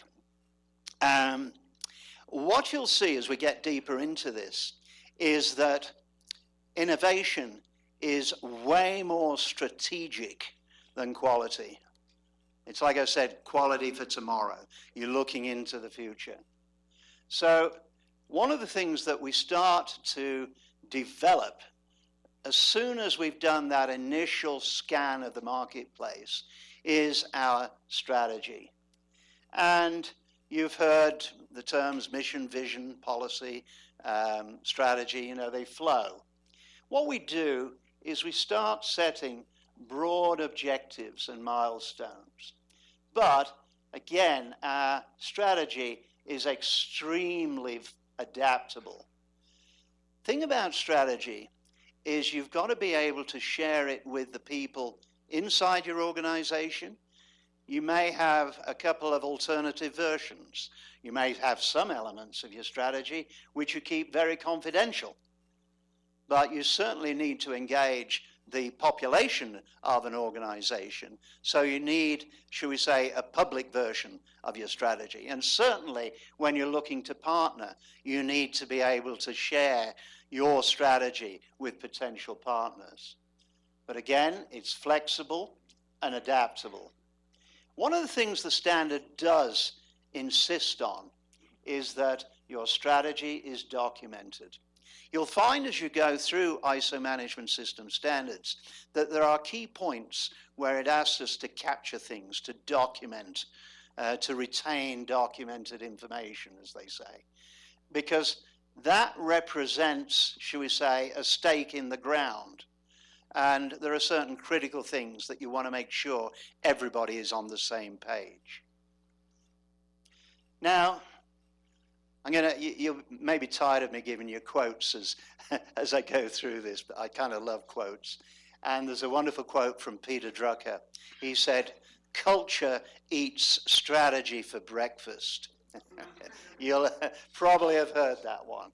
So let's have a look at culture. The truth is, you can't manage without both. You've got to have both. They've got to work together. And so what we need is a work environment which enables the coexistence of creative and operational behaviors. And the operational behaviors are very much quality management. That's what you need to deliver. The creative part is where we've got that learning organization. That's what Peter Senge talked about back in the 90s, the learning organization. One of his quotes was, "The only competitive edge we have is the ability to learn faster than the competition." And that is so, so true. We're willing to experiment and take risks. We allow creativity. We allow thinking space. And we have a culture which says we won't accept the status quo. We challenge current assumptions. We encourage that risk-taking. We don't celebrate failure. We celebrate the learning that comes from failure. And, you know, we can't make an omelette without cracking a few eggs, as the old saying goes. So culture really matters. And in my view, it partners very closely with strategy. So then we into the next part of the standard, which is about planning. And we're now into the plan, do, check, act cycle. And the first two parts of it are where we do a risk analysis on our opportunities, and then we start setting our innovation objectives. What we're starting to do is narrow our focus as we've been working through the management system. So, opportunities and risk. Innovation is a risky business, to quote the old movie. Tesla was an example of a company that took huge risk. They had a very complex supply chain, very complex assembly, but they got to market through very deliberate planning. Successful innovators plan very carefully. So in innovation, we have very high risk. We're dealing with uncertainty. The traditional risk assessment tool is failure mode and effect analysis. That's what the quality folks use. In the world of innovation, we look into the future. And again, I stress, the standard is not prescriptive. It doesn't tell you which tools to use. But in the world of innovation, we frequently use one of the tools used in the financial sector. In financial futures, where you're doing very similar things, they use the VUCA risk analysis tool. Volatility, uncertainty, complexity, and ambiguity. Those are the things that are evaluated in terms of assessing which is our best opportunity. And we do that numerically, and that's important. So then, once we've done the risk analysis, we've got a batting order on our various opportunities, and we can start setting our objectives. And most importantly, as you'd expect, they've got to be measurable, people have got to own them, we've got to resource them, and we've got to have a sense of timing. And these objectives link back to that strategy that I talked about a moment ago. This is a VUCA risk analysis for a very interesting business that I was looking at. It was a service business, and a guy had come up with an idea of doing childcare in a different kind of way. Most childcare, as you know, is usually a child being taken to an after-school kind of place or something like that. or, somebody's house to look after them until the parents come home. And this guy had got the idea, well, why don't we persuade the school to give us some space in school and the kids simply stay in school? And, well, parents are like that because there's no risk. They don't have to, the kids don't have to travel from school to somewhere else. So they did a risk assessment, and I'm not going to take you through all of this, but it was really interesting, the outcome. The biggest risk, the kids. The risk with the kids was, but mummy, all my friends are going home and I've got to stay at school. And when you think about it, that was an important thing for this company to deal with. They had to make it attractive for the kids to stay at school when all their friends were going home. Anyway, like I said, I'm not going to go through that in detail, but simply flagging VUCA risk analysis is what you should be looking at. And then, once we've got our alternatives, our alternative options, we get into the portfolio. And that's where we prioritize our initiatives. And we evaluate the risk versus return of the various initiatives. The portfolio is a vital tool for prioritizing which look like our best options. It's a vital tool for progressing options forward, and it's a vital tool for making us honest on resources. One of the things that people do far too often is fool themselves on resource availability. And that's what the portfolio tool does. It says, okay, list all your risks, list the resources you need, and the end column of your portfolio is going to be dollar availability, or whatever currency you're actually working with. And then, when you've used up all your financial availability, you draw a line, and you say, okay, that's it. Below that line, we do not have resources, and be honest with ourselves. And too often companies try to sort of say, well, we'll find it somewhere. This forces honesty. A powerful tool, very, very important. And it communicates progress of the various initiatives to the leadership of the organization so that they can see in a glance, where are we working well, where are we in trouble? This is an interesting clause in the standard. It's still in the planning clause, and it's asking us to ask some questions of ourselves in terms of how are we going to organize ourselves? There are different approaches to organization structure when you're innovating. No question, many organizations operate in a much flatter kind of structure. And good examples, Apple and Google. They have very flat organizations. They have a communication span of as much as 30 people. The issue there is twofold. The leader has to be highly competent, and the people have to be highly competent. In other words, the people have to be able to work on their own, and the leader has to be able to stay in touch with a wide range of people.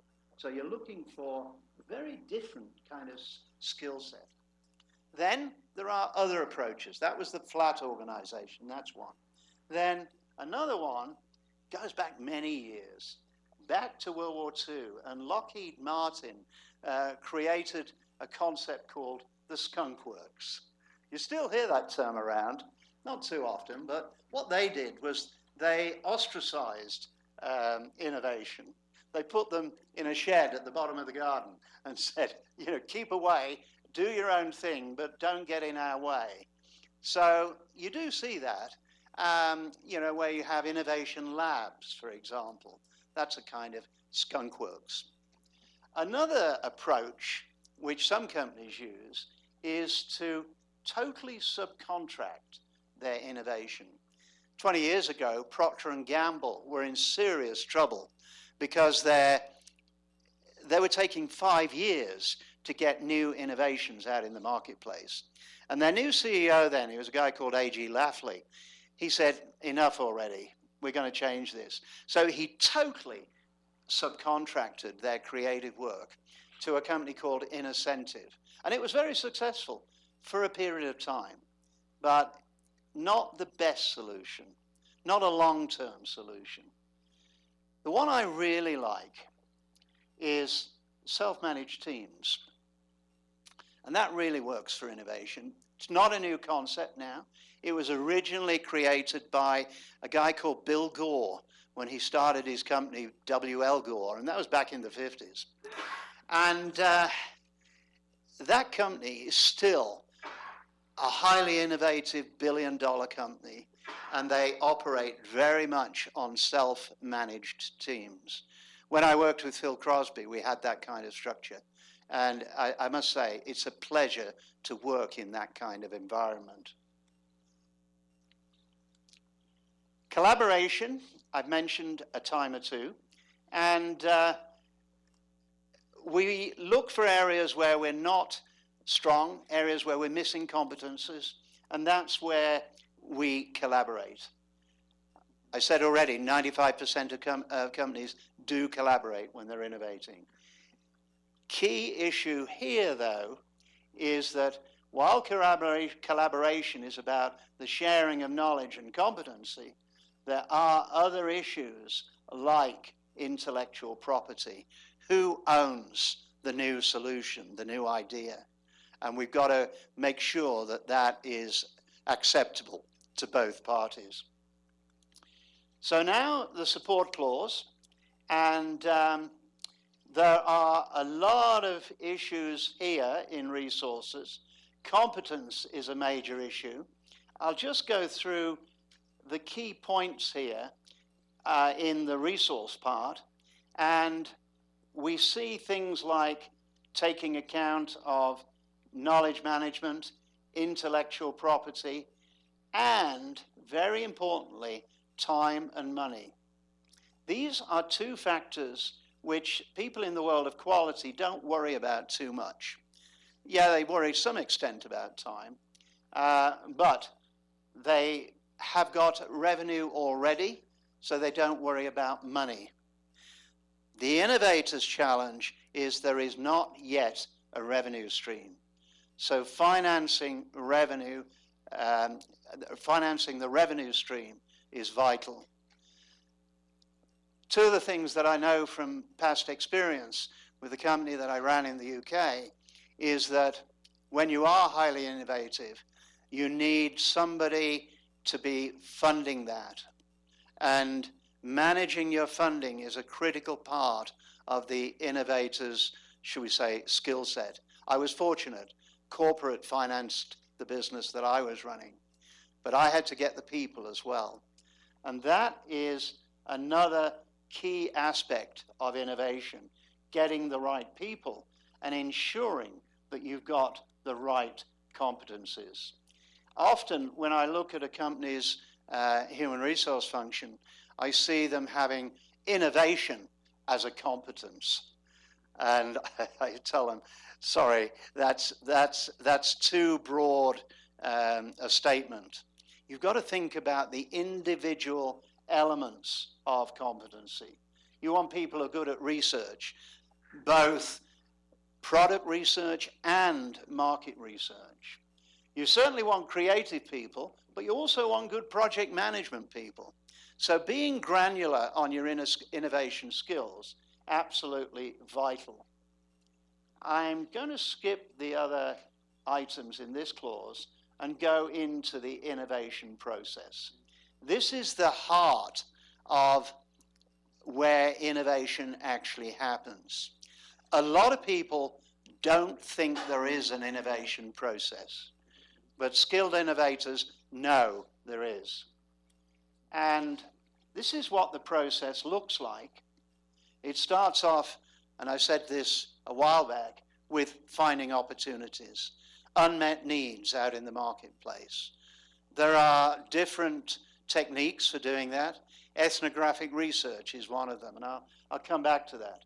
But having found having found opportunity, we then define the problem, very importantly, and then start generating alternative solutions. And this is what people tend to focus on when they look at innovation. They think of the creative alternative solutions, what we often call ideation.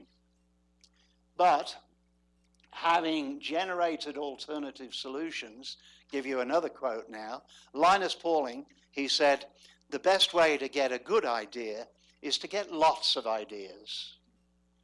And then he said, and throw away the bad ones. And that's what you do at the next step.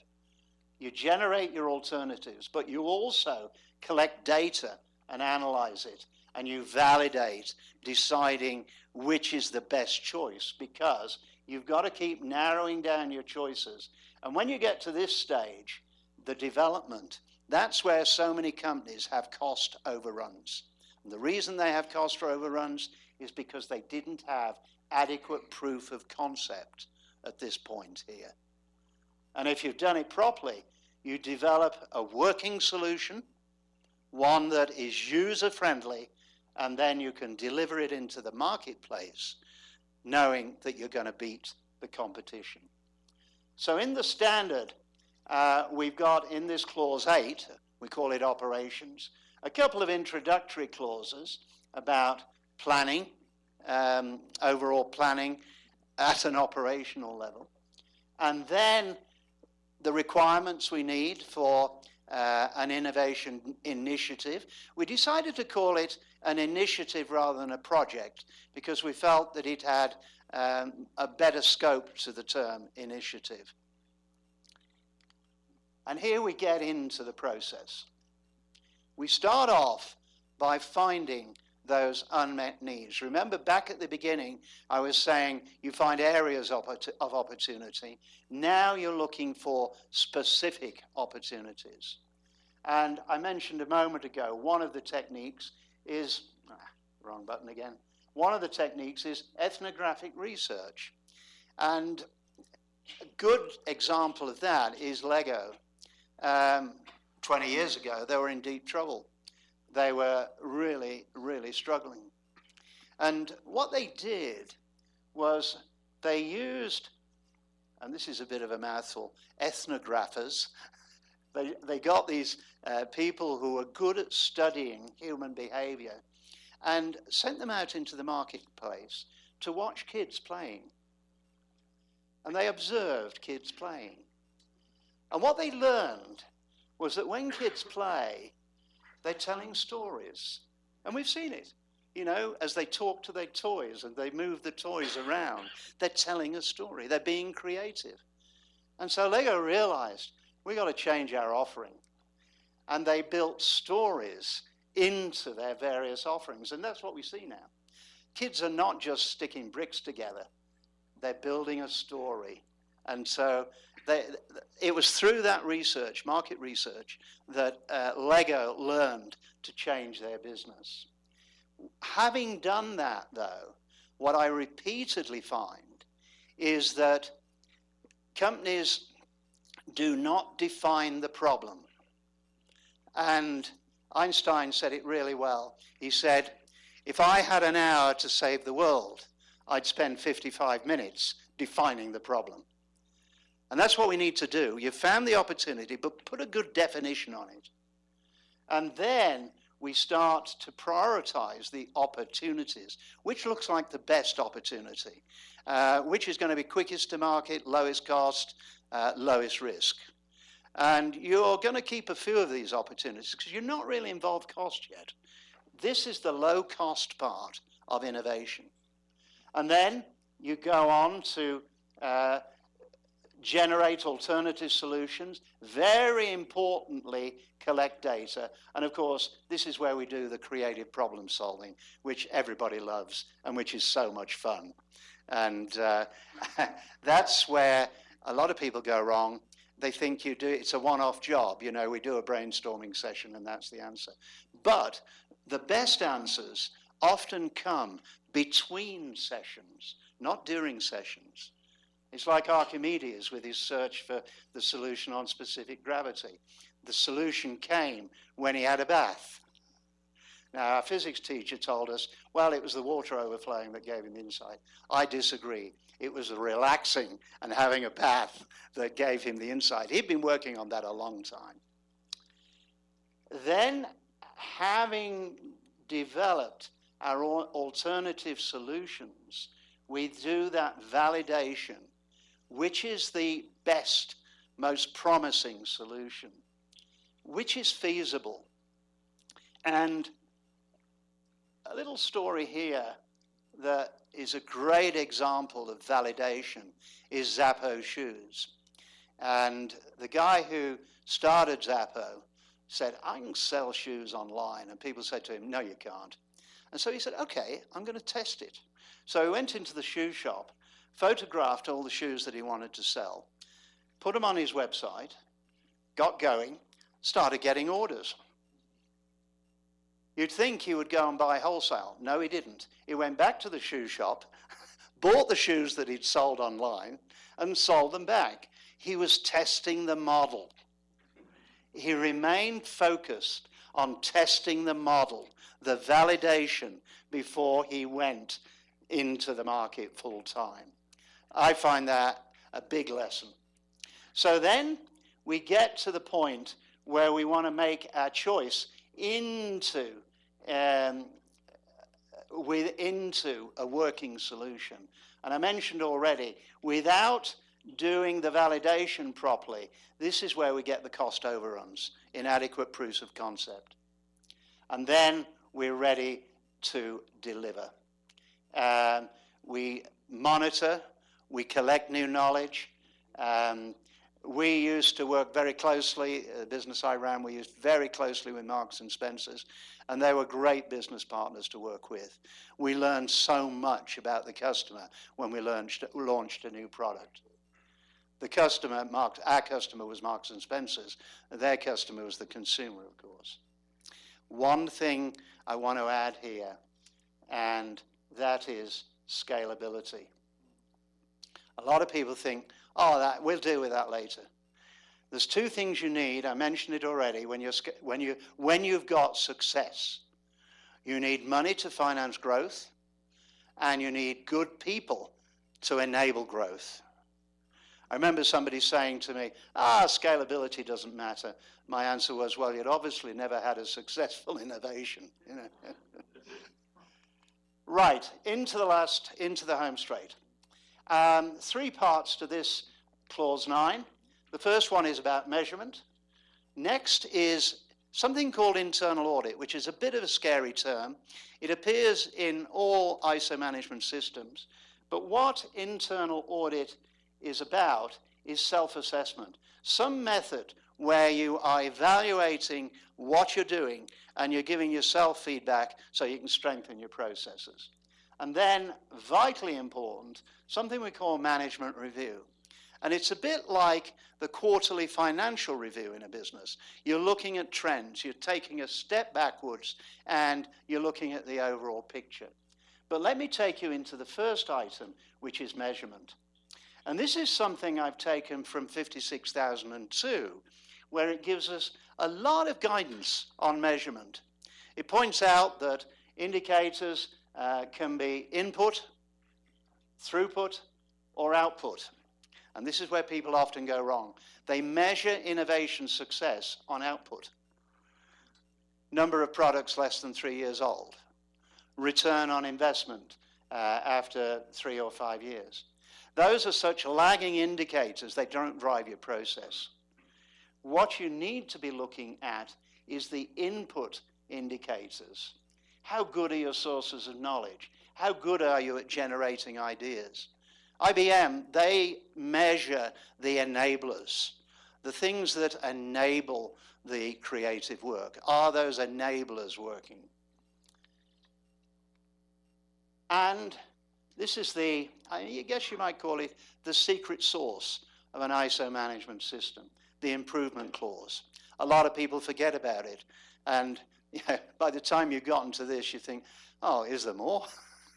I've tried to give you as much as possible. I'm sorry I've gone on for so long. But this piece matters. And this is where we are always looking for new opportunities. Also, where we are storing things that didn't work. And there's a great story here out there about the humble Post-it note. And it was some work, some research being done by 3M, a guy called Art Fry. You've probably heard the story. He had a friend who was a churchgoer, and his friend was aware that Art worked on adhesives at 3M. And what his friend was looking for was something that he could put bookmarks in his hymn book. And he said to Art, he said, have you got an adhesive that's not very good, you know, that I can peel off and it won't rip the paper? And he said, funnily enough, yes, we've just had a series of failed experiments and I can let you have some of this stuff because it's no use to us. So his friend cut out these squares of paper, 2 inches by 2 inches, put some of the adhesive on the back, and in church he would put, wherever the hymns were coming up, he would stick the piece of paper in. So was born the humble Post-it note. The twist, it took 3M 2 years to realize they had a commercial opportunity. But it's not often you get that sort of thing that comes at the end of a process. Too many R&D places are full of solutions looking for a problem. And this was a case of a solution, looking for a problem. But this piece here, this improvement piece, is not to be ignored. This is what drives continual improvement in our innovation. This slide here is a quick glance at where the 56001 standard differentiates itself. And the early clauses here are all strategic. And when you compare 56001, say, with 9001, the quality standard, 9001 has got all of its clauses here in the operations area. And this illustrates how strategic we have to be thinking in the world of innovation. So let me finally summarize for you. 56000 is a series of standards. It gives us an innovation management system. It's been built by over 40 countries globally. It gives us a global body of knowledge. And for those people who are using ISO 9001, the two actually align very nicely. It's quality for tomorrow, shall we say. And what you see here, excuse the quick commercial, is my book on innovation management. And it shows particularly how people who are in the field of quality can start building innovation into their world. Thank you very much. Thank you.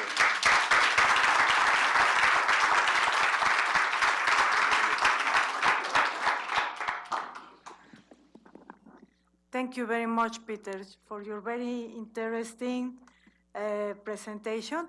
Now we are open the microphone for some questions.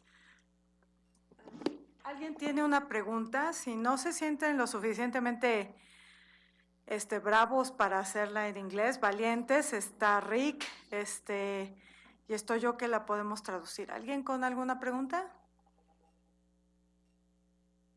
No, todo quedó muy claro. ¿Están ya listos para implementar la 56001 en sus sistemas 9001, la mayoría de ustedes? I think everybody's like, this is always the scary time for a speaker. It really is. Nobody asks a question. Please, thank you so much. Thank you. La haré en español, que me ayude Flor a traducirla. Pero bueno, pues particularmente nosotros tenemos implementado ISO 9001-2015 en un tema de laboratorios, o sea, en la parte de docencia. Entonces, digamos, ¿qué tan factible es crear o implementar esta nueva norma, considerando pues todos los principios que nos dicen y pues también aquí en una universidad pública, ¿no? Entonces, me gustaría escuchar su opinión. So Nayeli is asking how easy is implementing this standard with ISO 9001, because they are already certified ISO 9001 in the teaching processes. No, so Okay. she is actually, asking if it's worth it and how they can do it, basically. Okay. What I suggest is there are two alternative approaches. One is you can begin at clause 4, where in 9001 you may have not or may not have done a SWOT analysis. Some kind of market analysis will have driven your start in 9001. So use that same tool and start extracting, and you may already have, what are the opportunities that you saw. So you're already starting to align the two by looking for opportunities using the same tool. Once you've got those opportunities, follow the steps you did in 9001 and do your risk analysis. In 9001, you probably did a risk analysis on weaknesses and threats, okay? Do a risk analysis on the opportunities you found and see which is, what the batting order is, and that's what you did in 9001. What's the batting order? Do that for your opportunities. And then, once you've got those areas of opportunity prioritized, you can then, and I'm giving you a very high level kind of journey plan, then you start looking at the process, the innovation process. And towards the end of the session, I gave you an idea of how to use the process. What I strongly recommend is you find, when you're starting out, a good opportunity, something that you see really has got promise. And you take that and you define the problem. And that's not new in the world of quality, of course. Put a good definition on the problem, and then, and this is where you're now diverging, go into the creative problem solving. And people will love it. Quite different from quality problem solving. The difference is, in quality problem solving, you find a solution within the status quo. It's a broken step in the process or something like that. With creative problem solving, there are many different approaches. You find solutions which are outside of the status quo. And so now this is where you're innovating. This is where you're coming up with alternatives. And you might remember that I said what you do then is, and quoting Linus Pauling, the best way to get a good idea is get lots of ideas. Do your creative problem solving a week apart over probably 3 or 4 weeks, and have the capability for people to actually log in fresh ideas between sessions. Somebody has a bright idea, rather like Isaac Newton got his insight into gravity, when he was sat under an apple tree. It's always those quiet moments when the insight comes. Often, it's when you're sort of waking up in the morning and you've had a good night's sleep and the insight comes. So give people the opportunity to capture those. But that's the point at where you're starting to diverge now from quality and quality management. But you can see the journey up to there is quite parallel, really. And, try and integrate them as much as you can. I could go on, but hopefully that's given you some thoughts or something to work on anyway. Thanks for the question. Thank you. Thank you.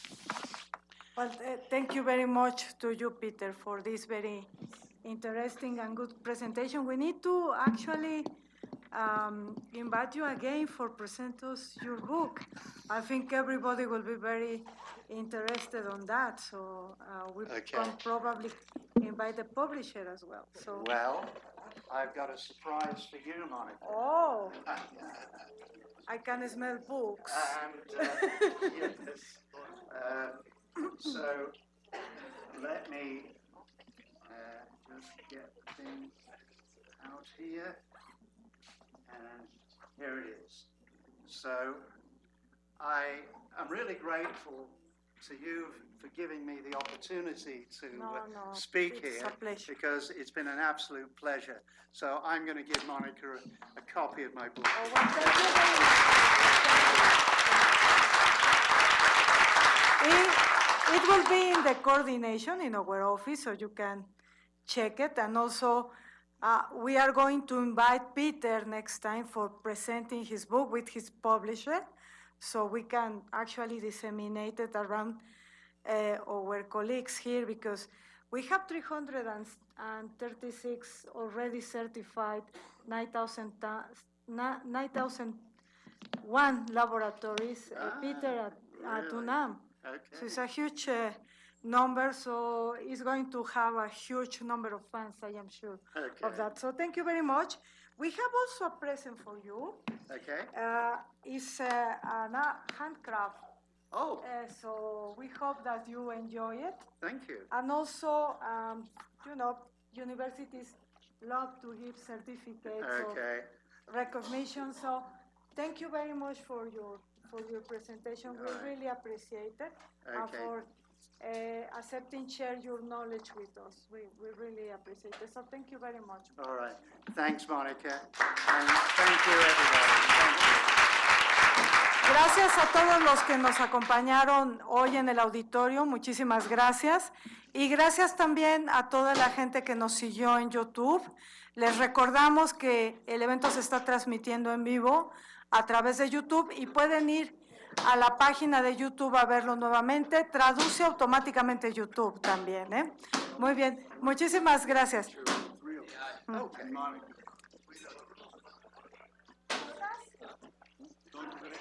Sí, allá donde está el escudo, ahorita levanta la pantalla.